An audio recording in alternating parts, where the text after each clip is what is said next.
ਅੱਜ ਆਪਾਂ 553 553 ਅੰਕ ਤੋਂ ਗਿਆਨ ਸ਼ੁਰੂ ਕਰ ਰਹੇ ਹਾਂ ਜੀ। ਇਹ ਬਿਹਾਗੜੇ ਰਾਗ ਦੇ ਵਿੱਚ ਚੌਥੀ ਪਾਤਸ਼ਾਹੀ ਦਾ ਜਿਹੜੀ ਵਾਰ ਹੈਗੀ ਆ ਉਹਦੀ 13ਵੀਂ ਪੌੜੀ ਲੈ ਰਹੇ ਹਾਂ ਔਰ ਉਹਦੇ ਵਿੱਚ ਤੀਸਰੀ ਪਾਤਸ਼ਾਹੀ ਦਾ ਸ਼ਲੋਕ ਹੈਗਾ ਔਰ ਉਹ ਸ਼ਲੋਕ ਜਿਹੜਾ ਹੈਗਾ ਇਹ ਬਹੁਤ ਹੀ ਅੱਖਾਂ ਖੋਲ੍ਹਣ ਵਾਲਾ ਹੈਗਾ ਔਰ ਬਿਲਕੁਲ ਜਿਹੜਾ ਹੈਗਾ ਜੋ ਭਖ ਦੀ ਜਿਹੜੀ ਪ੍ਰੋਬਲਮ ਹੈਗੀ ਉਸ ਨੂੰ ਜਿਹੜਾ ਹੈਗਾ ਪੁਆਇੰਟ ਆਊਟ ਕਰ ਰਿਹਾ ਹੈ। ਜੋ ਆਪਾਂ ਨਿਤਨੇਮ ਕਰਦੇ ਹਾਂ, ਇਹ ਹਿੰਦੂ ਸੰਧਿਆ ਕਰਦੇ ਆ, ਮੁਸਲਮਾਨ ਨਮਾਜ਼ਾਂ ਪੜ੍ਹਦੇ ਆ 5, ਆਪਾਂ ਵੀ ਸਵੇਰੇ ਸ਼ਾਮ ਨੂੰ ਰਹਿਰਾਸ, ਸਵੇਰੇ ਨਿਤਨੇਮ, ਫਿਰ ਜਿਹੜਾ ਹੈਗਾ ਕੀਰਤਨ ਸੋਲਾ, ਅਤੇ ਹਿੰਦੂ ਜਿਹੜੇ ਹੈਗੇ ਉਹ ਸਵੇਰੇ ਦੁਪਹਿਰ ਅਤੇ ਸ਼ਾਮ ਨੂੰ ਉਹ 3 ਟਾਈਮ ਜਿਹੜਾ ਹੈਗਾ ਇਹ ਭਗਤੀ ਕਰਦੇ ਆ। ਮੁਸਲਮਾਨ 5 ਵਾਰੀ ਨਮਾਜ਼। ਸਾਡੀ ਐਜ਼ ਅ ਸਿੱਖ ਕਿੰਨੀਆਂ ਰਿਕੁਆਇਰਮੈਂਟਸ ਹੈਗੀਆਂ ਐਵਰੀਡੇ ਨੇ?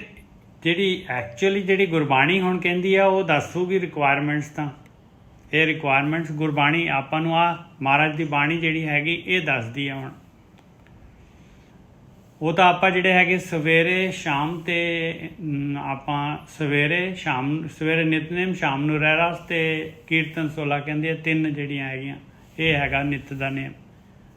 ਇਹਦੇ ਵਿੱਚ ਨਾਮ ਅਭਿਆਸ ਤਾਂ ਆਇਆ ਹੀ ਨਹੀਂ, ਜਿਹੜੀ ਮੇਨ ਚੀਜ਼ ਹੈਗੀ ਉਹ ਵਿੱਚ ਹੈ ਹੀ ਨਹੀਂ। ਸਿਰਫ ਇਹ ਨਿਤਨੇਮ ਕਹਿ ਰਹੇ ਇਹਨੂੰ ਨਿਤਨੇਮ ਹੈ ਇਹਨਾਂ ਦਾ, ਇਹ ਨਿਤਨੇਮ ਜ਼ਰੂਰ ਕਰਨਾ ਹੈ। ਠੀਕ ਹੈ ਜੀ। ਹਾਂ, ਔਰ ਇਹਦੇ ਵਿੱਚ ਜੋ ਬਾਣੀ ਜਿਹੜੀ ਹੈ 1430 ਅੰਗ ਜਿਹੜੇ ਹੈਗੇ ਆ ਜੋ ਕਹਿ ਰਹੇ ਆ ਉਹ ਗੱਲ ਆਪਾਂ ਇਹਦੇ ਵਿੱਚ ਹੈ ਹੀ ਨਹੀਂ। ਇਹਦੇ ਵਿੱਚ 3 ਟਾਈਮ ਦਾ ਨਿਤਨੇਮ ਹੈ, ਉਹ ਕੂਕ ਕੇ ਉਹ ਨਿਤਨੇਮ ਕਹਿ ਰਿਹਾ ਭਾਈ ਪਰਮੇਸ਼ਰ ਦਾ ਨਾਮ ਜਪੋ, ਧਿਆਨ ਸਿਮਰਨ ਕਰੋ, ਆਪਣੇ ਮਨ ਨੂੰ ਰੋਕੋ, ਮਨ ਨੂੰ ਸਾਧੋ, ਵਿਚਾਰ ਮਾਰੋ। ਉਹ ਆਪਾਂ ਜਿਹੜੇ ਹੈਗੇ ਉਹ ਕੰਮ ਜਿਹੜਾ ਹੈਗਾ ਉਹਦੇ ਵਾਸਤੇ ਆਪਾਂ ਕੋਈ ਜਿਹੜਾ ਹੈਗਾ ਨੇਮ ਨਹੀਂ ਹੈਗਾ ਉਹਦਾ। ਆਪਾਂ ਨੂੰ ਲੱਗਦਾ ਬਹੁਤ ਵੱਡੀ ਸਾਜ਼ਿਸ਼ ਅਧੀਨ ਸਾਨੂੰ ਨਾਮ ਸਿਮਰਨ, ਧਿਆਨ ਸਿਮਰਨ ਤੋਂ ਤੋੜਿਆ ਗਿਆ। ਬਹੁਤ ਲੰਬੇ ਸਮੇਂ ਤੋਂ ਕੁਝ ਨਹੀਂ ਪਤਾ, ਪ੍ਰਮਾਤਮਾ ਜਾਣਦਾ। ਸਾਰੇ ਜਿਹੜੇ ਹੈਗੇ ਧਰਮਾਂ ਦੇ ਵਿੱਚ ਇਹੀ ਕੁਛ ਹੋ ਰਿਹਾ ਨਾ, ਇਹ ਇਕੱਲਾ ਆਪਣਾ ਥੋੜੀ ਨਾ ਹੋ ਰਿਹਾ। ਦੇਖ ਜਦੋਂ ਗੁਰੂਆਂ ਤੋਂ ਬਾਅਦ ਬਸ ਜਦੋਂ ਖਲਾ ਪੈਦਾ ਹੋਇਆ ਤੇ ਸਾਨੂੰ ਵੀ ਉਧਰ ਹੀ ਲਗਾ ਦਿੱਤਾ ਗਿਆ। ਹਾਂ ਬਿਲਕੁਲ ਵੀਰ ਜੀ, ਆਪਣੀ ਵੀ ਤਾਂ ਗਲਤੀ ਹੈ ਜੀ। ਆਪਾਂ ਬਾਣੀ ਪੜ੍ਹਦੇ ਹਾਂ 5 ਬਾਣੀਆਂ, ਜਾਂ ਫਿਰ ਆਪਾਂ ਧਿਆਨ ਨਾਲ ਨਹੀਂ ਪੜ੍ਹਦੇ, ਆਪਾਂ ਆਪਣੀ ਗਲਤੀ ਵੀ ਤਾਂ ਮੰਨੀਏ ਨਾ। ਬਿਲਕੁਲ ਸਹੀ ਗੱਲ ਹੈ। ਬਾਣੀ ਤੇ ਬਾਰ ਇਹੀ ਕਹਿੰਦੀ ਹੈ ਕਿ ਨਾਮ ਸਿਮਰਨ ਸਭ ਤੋਂ ਉੱਤਮ ਹੈ। ਇਸ਼ਨਾਨ ਦਾਨ ਇਹਦਾ ਵੀ ਹੈ ਸਭ ਤੋਂ ਉੱਪਰ ਨਾਮ। ਹਾਂ ਨਹੀਂ, ਇਸ਼ਨਾਨ ਵੀ ਇਸੇ ਦਾ ਕਰਨਾ ਹੈ, ਇਸੇ ਚ ਇਸ਼ਨਾਨ ਕਰਨਾ ਹੈ। ਹਾਂਜੀ, ਨਾਮ ਦੇ ਸਰੋਵਰ। ਆਪਣੀ ਗਲਤੀ ਹੈ ਜੀ, ਬਾਣੀਆਂ ਪੜ੍ਹਦੇ ਹਾਂ ਤੇ ਬਾਰ ਇਹੀ ਕਹਿ ਰਹੀਆਂ ਨੇ ਸਿਮਰਨ ਕਰੋ, ਨਾਮ ਜਪੋ ਬਾਰ। ਤੇ ਇਹਦੇ ਵਿੱਚ ਦੇਖੋ ਹੁਣ ਤੀਸਰੀ ਪਾਤਸ਼ਾਹੀ ਕਹਿ ਰਹੀ ਹੈ, ਸ਼ਲੋਕ ਮਹੱਲਾ 3, ਇਹਾ ਸੰਧਿਆ ਪਰਵਾਨ ਹੈ ਜਿਤ ਹਰ ਪ੍ਰਭ ਮੇਰਾ ਚਿਤਾਵੈ। ਕੰਡੀਸ਼ਨਾਂ ਹੈਗੀਆਂ ਹੁਣ ਜਿਹੜੀਆਂ ਹੈਗੀਆਂ ਆਪਣੀ ਨਿਤਨੇਮ ਜਿਹੜੀ ਸੰਧਿਆ ਜਿਹੜੀ ਹੈਗੀ ਆ ਇਹ ਕਿਹੜੀ ਪਰਵਾਨ ਆ? ਜਸਦੀਪ ਜੀ ਤੁਹਾਡਾ ਨਾ ਕੈਮਰਾ ਬੰਦ ਕਰ ਦਿਓ, ਜਸਦੀਪ ਕੌਰ ਪਲੀਜ਼। ਇਹਾ ਸੰਧਿਆ ਪ੍ਰਵਾਨ ਹੈ ਚਿੱਤ ਹਰ ਪ੍ਰਭ ਮੇਰਾ ਚਿੱਤ ਆਵੇ। ਕਹਿੰਦੇ ਪਰਮੇਸ਼ਰ ਚੇਤੇ ਆਉਣਾ ਚਾਹੀਦਾ ਹੈ ਭਾਈ। ਜੋ ਵੀ ਤੂੰ ਜਿਹੜਾ ਹੈਗਾ ਭਗਤੀ ਨਾਮ ਤੇ ਕਰ ਰਿਹਾ ਨਾ ਉਹਦੇ ਨਾਲ ਤੈਨੂੰ ਪਰਮੇਸ਼ਰ ਚੇਤੇ ਆਉਣਾ ਚਾਹੀਦਾ। ਪਹਿਲੀ ਚੀਜ਼ ਹੈ, ਪਹਿਲੀ ਕੰਡੀਸ਼ਨ ਹੈਗੀ। ਜੇ ਤੂੰ ਪਾਠ ਕਰ ਰਿਹਾ ਹੈ ਤੇ ਉਹ ਪਾਠ ਦੇ ਨਾਲ ਤੈਨੂੰ ਪਰਮੇਸ਼ਰ ਚੇਤੇ ਆਉਣਾ ਚਾਹੀਦਾ। ਜੇ ਤੂੰ ਜਿਹੜਾ ਹੈਗਾ ਨਾਮ ਜਪ ਰਿਹਾ ਹੈ ਤੇ ਨਾਮ ਦੇ ਨਾਲ ਉਹ ਮਾਲਕ ਜਿਹੜਾ ਹੈਗਾ ਤੇਰੇ ਧਿਆਨ ਦੇ ਵਿੱਚ ਆਉਣਾ ਚਾਹੀਦਾ ਹੈ। ਤਾਂ ਵੀ ਧਿਆਨ ਦੇ ਵਿੱਚ ਮਾਲਕ ਆਉਣਾ ਚਾਹੀਦਾ ਹੈ। ਦੋਨੋਂ ਕੰਡੀਸ਼ਨਾਂ ਦੇ ਵਿੱਚ ਮਾਲਕ ਚੇਤੇ ਆਉਣਾ ਚਾਹੀਦਾ ਹੈ। ਮਨ ਨੂੰ ਫ੍ਰੀ ਨਹੀਂ ਛੱਡਣਾ ਆਪਾਂ ਨੇ। ਮਨ ਜਿਹੜਾ ਹੈਗਾ ਆਪਾਂ ਨੂੰ ਜਿਹੜਾ ਹੈਗਾ ਆਪਾਂ ਪਾਠ ਕਰਨਾ ਸ਼ੁਰੂ ਕਰ ਦੋ, ਜਿਹੜਾ ਹੈਗਾ ਜੀਭ ਜਿਹੜੀ ਹੈ ਆਟੋ ਪਾਇਲਟ ਤੇ ਪਾਠ ਕਰੀ ਜਾਊਗੀ ਔਰ ਮਨ ਜਿਹੜਾ ਹੈਗਾ ਮਨ ਫ੍ਰੀ ਹੈ, ਚਿੱਤ ਫ੍ਰੀ ਹੋ ਗਿਆ। ਚਿੱਤ ਦੇ ਵਿੱਚ ਜਿਹੜੇ ਹੈਗੇ ਉਹਦੇ ਵਿੱਚ ਹੋਰ ਮੂਰਤੀਆਂ ਬਣ ਲੱਗ ਜਾਂਦੀਆਂ ਹੈ।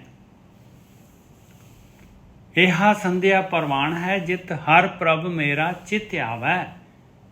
ਸੈਕੰਡ ਕੰਡੀਸ਼ਨ, ਹਰਸਿਓ ਪ੍ਰੀਤ ਊਪਜੈ ਮਾਇਆ ਮੋਹ ਜਲਾਵੈ। ਦੂਸਰੀ ਕੰਡੀਸ਼ਨ ਹੈਗੀ ਵੀ ਪਰਮੇਸ਼ਰ ਦੇ ਚਿੱਤ ਆਏ ਨਾ, ਪਹਿਲੀ ਕੰਡੀਸ਼ਨ ਆ। ਤੇ ਦੂਸਰੀ ਚੀਜ਼ ਹੈ ਵੀ ਉਹਦੇ ਨਾਲ ਪਿਆਰ ਪੈਦਾ ਹੋਏ ਤੇਰਾ। ਜਿਵੇਂ ਤੇਰਾ ਮਾਇਆ ਦੇ ਨਾਲ ਪਿਆਰ ਹੈਗਾ, ਮਾਇਆ ਦੇ ਨਾਲ ਮੋਹ ਹੈਗਾ ਤੇਰਾ, ਉਸ ਤਰ੍ਹਾਂ ਪਰਮੇਸ਼ਰ ਦੇ ਨਾਲ ਮੋਹ ਹੋਏ ਤੇਰਾ। ਹੁਣ ਮਨ ਤਾਂ ਇੱਕ ਹੈਗਾ, ਜੇ ਮਾਇਆ ਵੱਲ ਨੂੰ ਇਹਦਾ ਮੋਹ ਹੈਗਾ ਤੇ ਪਰਮੇਸ਼ਰ ਵੱਲ ਨੂੰ ਨਹੀਂ ਹੋਏਗਾ। ਜੇ ਪਰਮੇਸ਼ਰ ਵੱਲ ਨੂੰ ਮੋਹ ਹੋਣਾ ਸ਼ੁਰੂ ਹੋ ਗਿਆ ਤੇ ਮਾਇਆ ਵੱਲ ਨੂੰ ਘਟ ਜਾਏਗਾ। ਜਿੱਧਰ ਨੂੰ ਵੀ ਮੋਹ ਹੋਏਗਾ ਦੂਸਰਾ ਡੈਫੀਨੇਟਲੀ ਘਟੇਗਾ। ਹਰਸਿਓ ਪ੍ਰੀਤ ਉਪਜੈ ਮਾਇਆ ਮੋਹ ਜਲਾਵੈ। ਗੁਰ ਪ੍ਰਸਾਦੀ ਦੁਬਦਾ ਮਰੈ ਮਨੁਆ ਅਸਥਿਰ ਸੰਧਿਆ ਕਰੇ ਵਿਚਾਰ। ਆਇਆ ਵਿਚਾਰ। ਹੁਣ ਸੰਧਿਆ ਵਿਚਾਰ ਪਾਠ ਦੀ ਗੱਲ ਕਰ ਰਹੇ ਆ ਮਹਾਰਾਜ। ਹੁਣ ਕਹਿੰਦੇ ਪਹਿਲੀ ਚੀਜ਼ ਹੈ, ਹੁਣ ਤੂੰ ਗੁਰੂ ਤੋਂ ਮੱਥ ਲੈ ਰਿਹਾ ਹੈ ਨਾ, ਤੇ ਗੁਰੂ ਦਾ ਪ੍ਰਸਾਦ ਲੈ। ਤੇਰੀ ਦੁਬਦਾ ਮਰਨੀ ਚਾਹੀਦੀ ਆ। ਸਾਰਿਆਂ ਦੇ ਵਿੱਚ ਤੈਨੂੰ ਇੱਕ ਪਰਮਾਤਮਾ ਨਜ਼ਰ ਆਉਣਾ ਚਾਹੀਦਾ, ਸਾਰੇ ਇਕੁਅਲ ਨਜ਼ਰ ਆਉਣੇ ਚਾਹੀਦੇ ਆ, ਸਮਦਰਸ਼ੀ ਹੋਣਾ ਚਾਹੀਦਾ ਤੈਨੂੰ।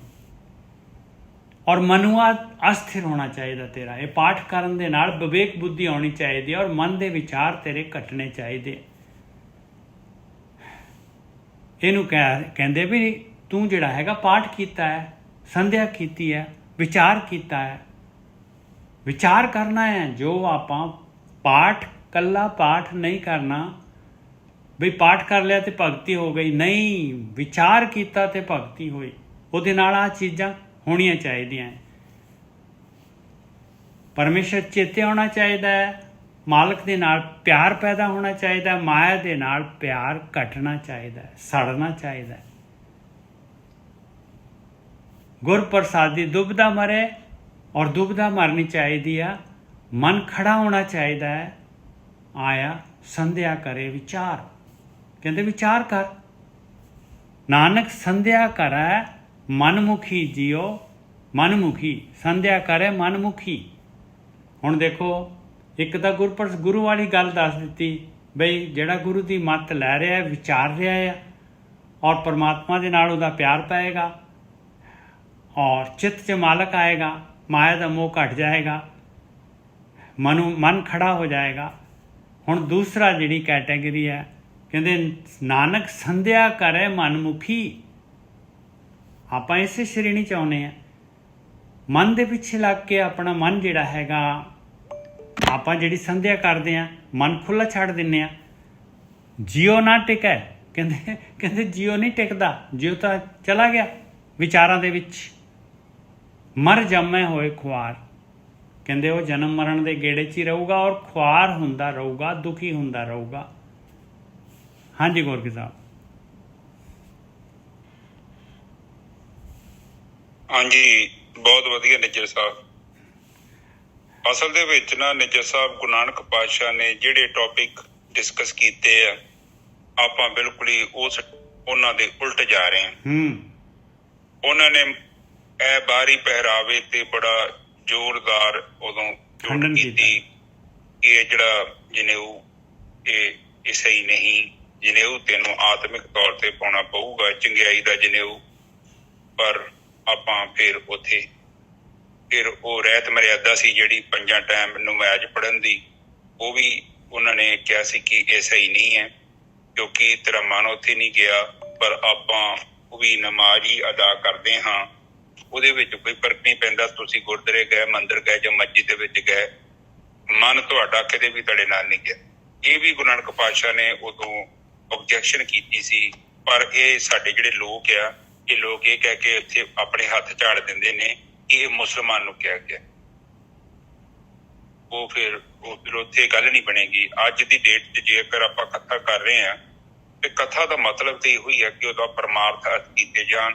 ਜੋ ਗੁਰੂਆਂ ਨੇ ਉਦੋਂ ਜੋ ਕਮੀਆਂ ਪੇਸ਼ੀਆਂ ਦੇਖੀਆਂ ਸਨ, ਉਹ ਕੀ ਦੇਖੀਆਂ ਸਨ, ਉਹ ਕੀ ਕਰਨ ਵਾਸਤੇ ਕਹਿ ਕੇ ਗਏ, ਉਹ ਕਿਸੇ ਨੇ ਪੜ੍ਹਿਆ ਹੀ ਨਹੀਂ।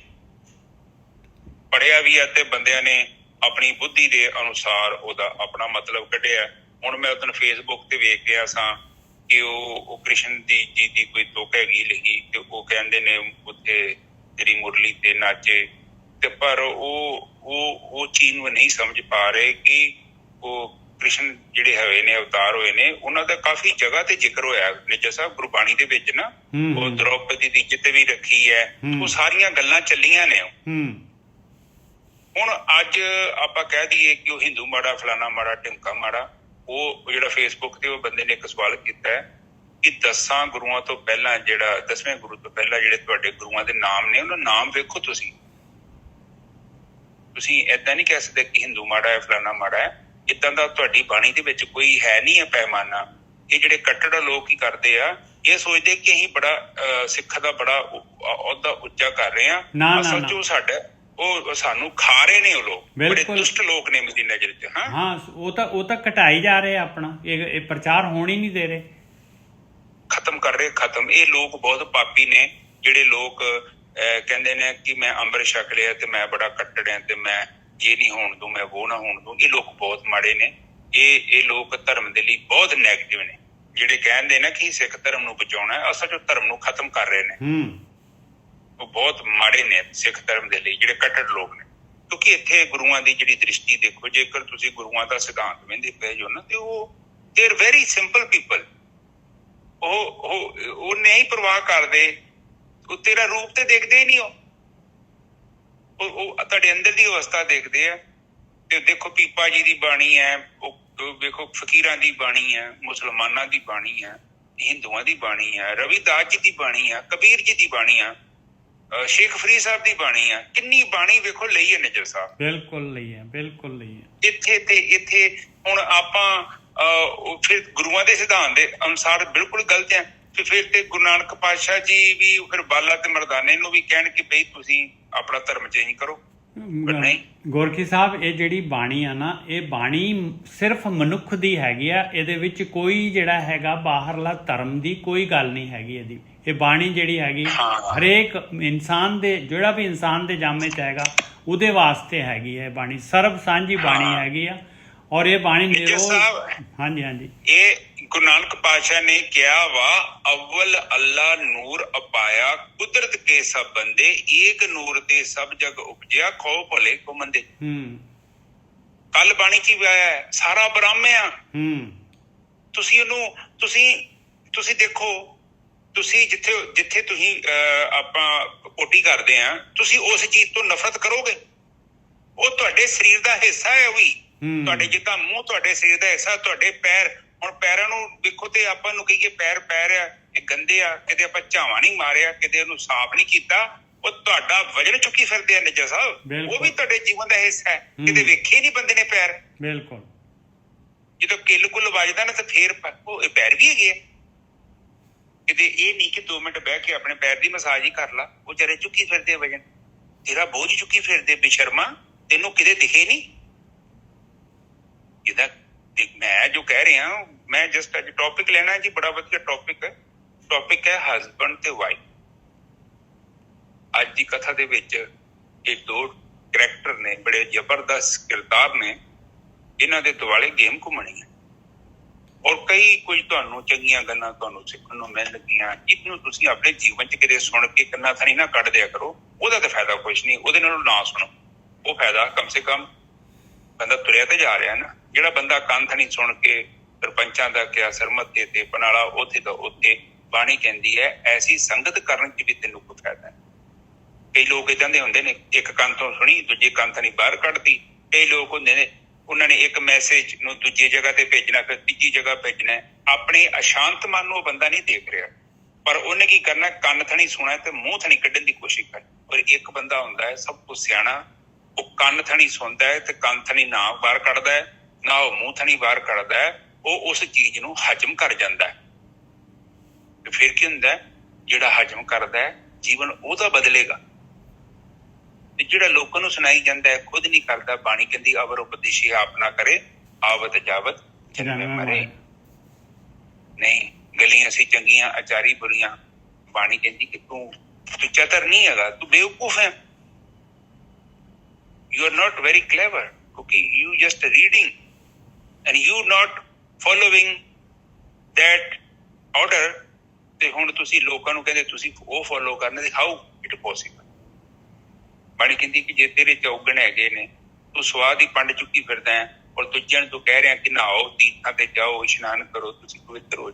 ਆਪਣੇ ਧਰਮ ਦੇ ਵਿੱਚ ਦੇਖੋਗੇ, ਤੁਸੀਂ ਨਜ਼ਰ ਮਾਰੋਗੇ ਨਾ, ਬਹੁਤ ਜਗ੍ਹਾ ਤੇ ਤੁਹਾਨੂੰ ਇਹ ਚੀਜ਼ਾਂ ਜਿੱਥੇ ਵੀਕਨੈਸ ਪੁਆਇੰਟ ਹੈਗੇ ਆ ਉਹ ਮਿਲਣਗੇ। ਕਿਉਂ ਮਿਲਣਗੇ? ਇਹ ਲੋਕ ਜਿਹੜੇ ਕਮਰਸ਼ੀਅਲ ਲੋਕ ਹੁੰਦੇ ਨੇ ਹਮੇਸ਼ਾ ਹੀ ਇਹ ਉੱਥੇ ਕਬਜ਼ਾ ਕਰ ਲੈਂਦੇ ਨੇ। ਮਨਖੱਟੂ ਕਹਿੰਦੇ ਨੇ, ਸ਼ਹਿਦ ਦੀਆਂ ਮੱਖੀਆਂ ਦੇ ਵਿੱਚ ਇੱਕ ਤੇ ਖੱਟੂ ਹੁੰਦੇ, ਇੱਕ ਮਨਖੱਟੂ ਹੁੰਦੇ। ਤੇ ਜਿਹੜੇ ਖੱਟੂ ਹੁੰਦੇ ਆ ਉਹ ਵਿਚਾਰੇ ਕੰਮ ਕਰਦੇ, ਸ਼ਹਿਦ ਲੈ ਕੇ ਆਉਂਦੇ, ਕਲੈਕਟ ਕਰਦੇ। ਜਿਹੜੇ ਮਨਖੱਟੂ ਆ ਉਹ ਕੰਮ ਨਹੀਂ ਕਰਦੇ, ਵਿਲੜ। ਤੇ ਉਹ ਜਿਹੜਾ ਸ਼ਹਿਦ ਕੱਢਦਾ ਹੈ, ਉਹਨੂੰ ਪਤਾ ਹੁੰਦਾ ਕਿ ਇਹ ਜਿਹੜੀ ਮਨਖੱਟੂ ਜ਼ਿਆਦਾ ਨੇ, ਇਹ ਮਾੜੇ ਨੇ, ਫਿਰ ਉਹਨਾਂ ਨੂੰ ਉੱਥੋਂ ਅਲੱਗ ਕਰ ਦਿੰਦਾ, ਕਿਉਂਕਿ ਉਹਨਾਂ ਨੇ ਕੰਮ ਨਹੀਂ ਕਰਨਾ, ਬਸ ਦੂਜਿਆਂ ਦੀ ਕਮਾਈ ਤੇ ਐਸ਼ ਕਰਨੀ ਆ। ਕਈ ਲੋਕ ਏਦਾਂ ਦਾ ਜੀਵਨ ਤੁਸੀਂ ਵੇਖੋਗੇ ਜਿਨ੍ਹਾਂ ਨੇ ਕੋਈ ਕੰਮ ਨਹੀਂ ਕੀਤਾ, ਹਮੇਸ਼ਾ ਲੋਕਾਂ ਦੇ ਪੈਸੇ ਤੇ ਸੌਗੰਧ ਆਇਆ। ਉਹ ਹਮੇਸ਼ਾ ਰਹੇ ਵੀ ਟੌਪ ਤੇ ਨੇ, ਤੇ ਪੈਸਾ ਉਹਨਾਂ ਦਾ ਕੁਛ ਨਹੀਂ ਹੁੰਦਾ। ਲੋਕਾਂ ਤੋਂ ਖੋ ਕੇ ਇੱਧਰ ਉੱਧਰ ਸੈਟਿੰਗ ਕਰਕੇ ਚਲਾਕ ਹੁੰਦੇ ਨੇ ਲੋਕ, ਫਿਰ ਉਹ ਏਦਾਂ ਕਰਕੇ ਜੀਵਨ ਬਤੀਤ ਕਰਦੇ ਆ। ਪਰ ਬਾਣੀ ਕਹਿੰਦੀ ਨਹੀਂ, ਕਾਲ ਕਰੇ ਕੁਛ ਹੱਥੋਂ ਦੇ ਨਾਨਕ ਰਾਹ ਪਛਾਣੇ ਸੇ। ਪਛਾਣੇ ਚ ਤੁਸੀਂ ਗੜਬੜ ਨਹੀਂ ਕਰ ਸਕਦੇ। ਅੱਜ ਦੀ ਕਥਾ ਬੜੀ ਜ਼ਬਰਦਸਤ ਹੋਣ ਵਾਲੀ ਹੈ। ਜੇ ਤੁਸੀਂ ਇਹ ਕਥਾ ਮੇਰੇ ਆਪਣੇ ਦਿਮਾਗ ਚ ਪਾ ਲਈ, ਇਟ ਡਜ਼ਨਟ ਮੈਟਰ ਕਿ ਤੁਹਾਡੀ ਉਮਰ 80 ਸਾਲ ਜਾਂ 90 ਸਾਲ ਆ, ਜਿਹਨੂੰ ਵੱਲ ਨਹੀਂ ਆਇਆ ਉਹ ਬੱਚਾ ਹੀ ਹੈ। ਬਾਣੀ ਇਹ ਕਹਿੰਦੀ ਹੈ, ਤੂੰ ਵੱਲ ਸਿੱਖ ਲੈ, ਭਾਵੇਂ ਤੂੰ ਵੱਡਾ ਵਾ ਛੋਟਾ, ਮੈਟਰ ਨਹੀਂ ਕਰਦਾ। ਮੈਟਰ ਕਰਦਾ ਕਿ ਤੇਰੀ ਬੁੱਧੀ ਦਾ ਲੈਵਲ ਕੀ ਹੈ। ਠੀਕ ਹੈ, ਦੇਖੋ ਇੱਕ ਜ਼ਿੰਦਗੀ ਚ ਨਾ ਪਤੀ ਪਤਨੀ ਬਹੁਤ ਇੰਪੋਰਟੈਂਟ ਹਿੱਸਾ ਹੈ। ਤੁਸੀਂ ਕਿਸੇ ਦੂਜੇ ਨੂੰ ਬਲੇਮ ਨਹੀਂ ਕਰ ਸਕਦੇ। ਬੱਚਿਆਂ ਤੇ ਵੀ ਤੁਹਾਡਾ ਕੋਈ ਕੰਟਰੋਲ ਨਹੀਂ। ਵੱਡੇ ਹੋ ਗਏ, they are totally different people. ਪਰ ਦੋ ਸ਼ਖਸ ਜਿਹੜੇ ਬੜੇ ਕਰੀਬੀ ਹੁੰਦੇ ਨੇ, ਉਹ ਦੂਜੇ ਸਾਰੇ ਰਿਸ਼ਤੇ ਜਿਹੜੇ ਆਪਣੇ ਆਪ ਹੀ ਹੁੰਦੇ ਆ, ਤੇਰੀ ਫਲਾਨੀ ਮਾਂ ਹੀ ਤੇ ਤੇਰਾ ਪਿਓ ਹੀ, ਉਹ ਤੁਸੀਂ ਬਦਲ ਨਹੀਂ ਸਕਦੇ। ਪਤੀ ਪਤਨੀ ਇੱਕ ਐਸਾ ਰਿਸ਼ਤਾ ਹੈ, ਕੁਦਰਤ ਨੇ ਏਦਾਂ ਦਾ ਤਿਆਰ ਕੀਤਾ ਹੈ। ਉਹ ਮਤਲਬ ਅਸਲੀ ਰਿਸ਼ਤਾ ਹੁੰਦਾ ਹੈ। ਬਾਕੀ ਰਿਸ਼ਤੇ ਜਿਹੜੇ ਹੁੰਦੇ ਬਣੇ ਬਣਾਏ ਹੁੰਦੇ ਆ ਇੱਧਰ ਉੱਧਰ ਦੇ। ਇਹ ਰਿਸ਼ਤਾ ਜਿਹੜਾ ਹੁੰਦਾ ਨਾ, ਇਹ ਅਸਲੀ ਰਿਸ਼ਤਾ। ਤੇ ਇਹ ਰਿਸ਼ਤਾ ਬੇਸ਼ੱਕ ਇੱਥੇ ਕਰੋੜਾਂ ਖਰਬਾਂ ਲੋਕ ਹੈਗੇ ਨੇ, ਪਰ ਜਿਹੜਾ ਸਾਡਾ ਜੀਵਨ ਸਾਥੀ ਬਣਦਾ ਹੈ ਉਹ ਇੱਕ ਵਨ ਬੰਦਾ ਹੁੰਦਾ ਹੈ। ਉਹ ਅਸੀਂ ਉਹਦੇ ਲਈ ਚੱਲ ਜਾਂਦੇ ਹਾਂ। ਜਿੱਦਾਂ ਤੁਸੀਂ ਕਿਤੇ ਨਾ ਦੇਖੋ, ਹਜ਼ਾਰਾਂ ਲੱਖਾਂ ਹੀ ਗਾਵਾਂ ਹੋਣਗੀਆਂ, ਤੁਸੀਂ ਉਹ ਇੱਕ ਗਾਂ ਦਾ ਵੱਛਾ ਬਾਹਰ ਲਿਆ ਕੇ ਉਹਨੂੰ ਖੋਲ ਦੋ, ਨਜ਼ਰ ਸਾਹਿਬ, ਉਹ ਭੀੜ ਚ ਛੱਡ ਦੋ, ਉਹਨੇ ਆਪਣੀ ਗਾਂ ਲੱਭ ਲੈਣੀ ਆ। ਸਾਡੇ ਲਈ ਤੇ ਸਾਰੀਆਂ ਗਾਵਾਂ ਨੇ, ਪਰ ਉਹਦੇ ਲਈ ਸਾਰੀਆਂ ਗਾਵਾਂ ਨਹੀਂ ਆ। ਉਹਨੂੰ ਪਤਾ ਹੈ ਕਿ ਮੇਰੀ ਮਾਂ ਕਿਹੜੀ ਹੈ, ਉੱਥੇ ਜਾਊਗਾ, ਉਹਦਾ ਦੁੱਧ ਪੀਵੇਗਾ ਉਹ। ਇਸੇ ਤਰ੍ਹਾਂ ਤੁਹਾਡਾ ਜਿਹੜਾ ਜੀਵਨ ਸਾਥੀ ਹੈ ਉਹ ਤੁਸੀਂ ਆਪੇ ਲੱਭ ਲੈਂਦੇ ਜੋ, ਕਿਉਂਕਿ ਤੁਹਾਡੀ ਉਹਦੇ ਨਾਲ ਕੋਈ ਡੀਲਿੰਗ ਹੈ, ਤੁਹਾਡਾ ਉਹਦੇ ਨਾਲ ਕੋਈ ਲੈਣਾ ਦੇਣਾ ਹੈ, ਤੇ ਉਹ ਇਸ ਕਰਕੇ ਤੁਸੀਂ ਨੂੰ ਲੱਭਦੇ। ਠੀਕ ਹੈ, ਹੁਣ ਇੱਕ ਚੀਜ਼ ਦੇਖੋ, ਜੇਕਰ ਤੁਸੀਂ ਆਪਣੀ ਘਰ ਦੀ ਨੂੰ ਪਿਆਰ ਬੜਾ ਕਰਦੇ ਜੋ, ਤੁਸੀਂ ਬਹੁਤ ਤੁਸੀਂ ਕਹੋਗੇ ਕਿ ਡਾਰਲਿੰਗ ਆਈ ਲਵ ਯੂ, ਉਹ ਇਹ ਲਵ ਯੂ ਜਿਹੜਾ ਹੁੰਦਾ ਹੈ ਨਾ, ਇਹ ਬੜਾ ਛੋਟੇ ਲੈਵਲ ਦਾ ਲਵ ਯੂ ਹੁੰਦਾ ਹੈ। ਉਹ ਇੱਕ ਭਾਵਨਾ ਹੈ ਤੁਹਾਡੀ, ਤੁਸੀਂ ਫੀਲਿੰਗ ਦਾ ਮਤਲਬ, ਹੁਣ ਜਿੱਦਾਂ ਗੁੱਸਾ ਚੜਿਆ, ਹੁਣ 24 ਘੰਟੇ ਤੁਹਾਨੂੰ ਗੁੱਸਾ ਥੋੜੀ ਚੜਿਆ ਰਹਿਣਾ। ਇਹ ਜਸਟ ਸਮਾਲ ਅਮਾਊਂਟ ਤੁਸੀਂ ਖੁਸ਼ ਜੋ, ਤੇ 2-4 ਅੱਖਰ ਬਹੁਤ ਲਵ ਯੂ ਕਹਿਤਾ ਤੇ ਲਵ ਯੂ ਨਹੀਂ ਹੁੰਦਾ। ਲਵ ਯੂ ਦਾ ਮਤਲਬ ਇੱਥੇ ਹੈ ਕਿ ਦੇਖੋ, ਪਤੀ ਪਤਨੀ ਦੇ ਵਿੱਚ ਤੁਸੀਂ ਭਾਵੇਂ ਤੁਹਾਡਾ ਮਾਈਕ ਹਿਲ ਗਿਆ। ਹਾਂਜੀ, ਹੁਣ ਠੀਕ ਹੈ? ਖੜਖੜ ਕਰੀ ਜਾ ਰਿਹਾ।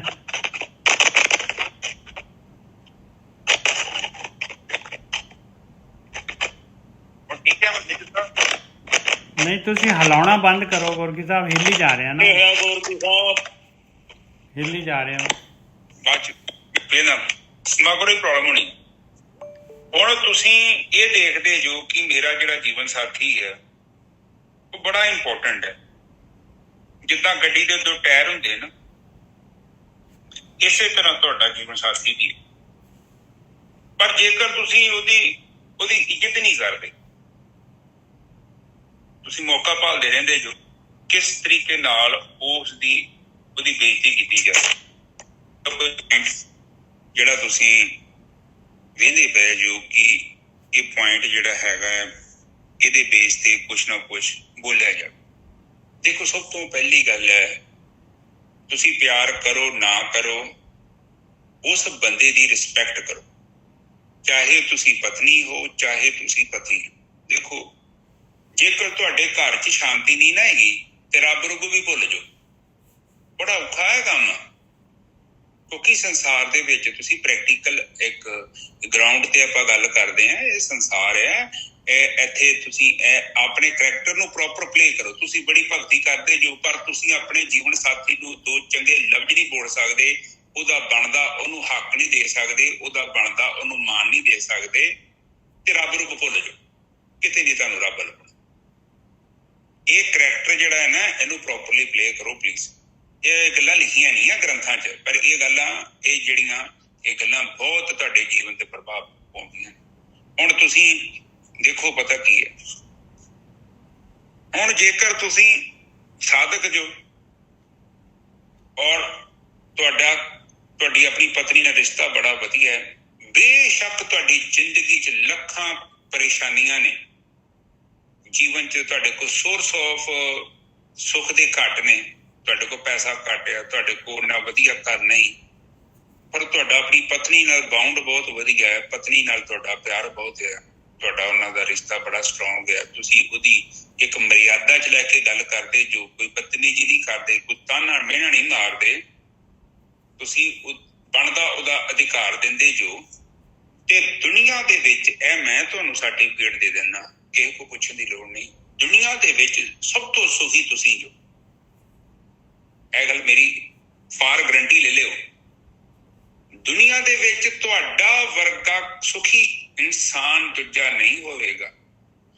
ਤੁਹਾਡੇ ਘਰ ਦੇ ਵਿੱਚ ਬਹੁਤ ਸੁੱਖ ਨੇ, ਬੜਾ ਵੱਡਾ ਮਹਿਲ ਆ, ਦੁਨੀਆ ਭਰ ਦੇ ਸੋਨੇ ਹੀਰੇ, ਬੈਂਕਾਂ 'ਚ ਪੈਸੇ, ਗੱਡੀਆਂ ਛੱਡੀਆਂ, ਵਧੀਆ ਕੱਪੜੇ, ਪਰ ਤੁਸੀਂ ਆਪਣੇ ਜੀਵਨ ਸਾਥੀ ਦਾ ਮਾਣ ਨਹੀਂ ਕਰ ਰਹੇ, ਉਹਦੀ ਰਿਸਪੈਕਟ ਨਹੀਂ ਕਰਦੇ, ਤੇ ਤੁਹਾਡੇ ਵਰਗਾ ਮਤਲਬ ਮਾੜਾ ਘਰ ਦੁਨੀਆ ਤੇ ਨਹੀਂ ਹੈਗਾ। ਇਹ ਗ੍ਰੰਥਾਂ 'ਚ ਲਿਖਿਆ ਹੈ, ਮੈਂ ਆਪਣੇ ਕੋਲੋਂ ਕੁਛ ਨਹੀਂ ਕਹਿ ਰਿਹਾ। ਇੱਕ ਤੇ ਬਣਦਾ ਉਹਦਾ ਹੱਕ ਦਵੋ। ਕਈ ਵਾਰੀ ਨਾ ਬੰਦੇ ਮੈਂ ਵੇਖੇ, ਔਰਤ ਜਾਂ ਬੰਦੇ, ਔਰਤਾਂ 'ਚ ਵੀ ਪ੍ਰੋਬਲਮ ਜੇ ਇਹ ਨਾ ਸੋਚੋ ਕਿ ਔਰਤਾਂ ਵੀ ਬੜੀਆਂ ਚੰਗੀਆਂ ਹੁੰਦੀਆਂ ਨੇ, ਅਕਸਰ ਬੰਦਿਆਂ ਦਾ ਵੀ ਕਸੂਰ ਹੈ, ਮੈਜੋਰਿਟੀ ਤੌਰ ਤੇ ਬੰਦਾ ਥੋੜਾ ਪੋਪੂਲਰ ਹੋ ਜਾਂਦਾ ਹੈ, ਔਰਤਾਂ ਵੀ ਕਈ ਹੁੰਦੀਆਂ। ਜੇਕਰ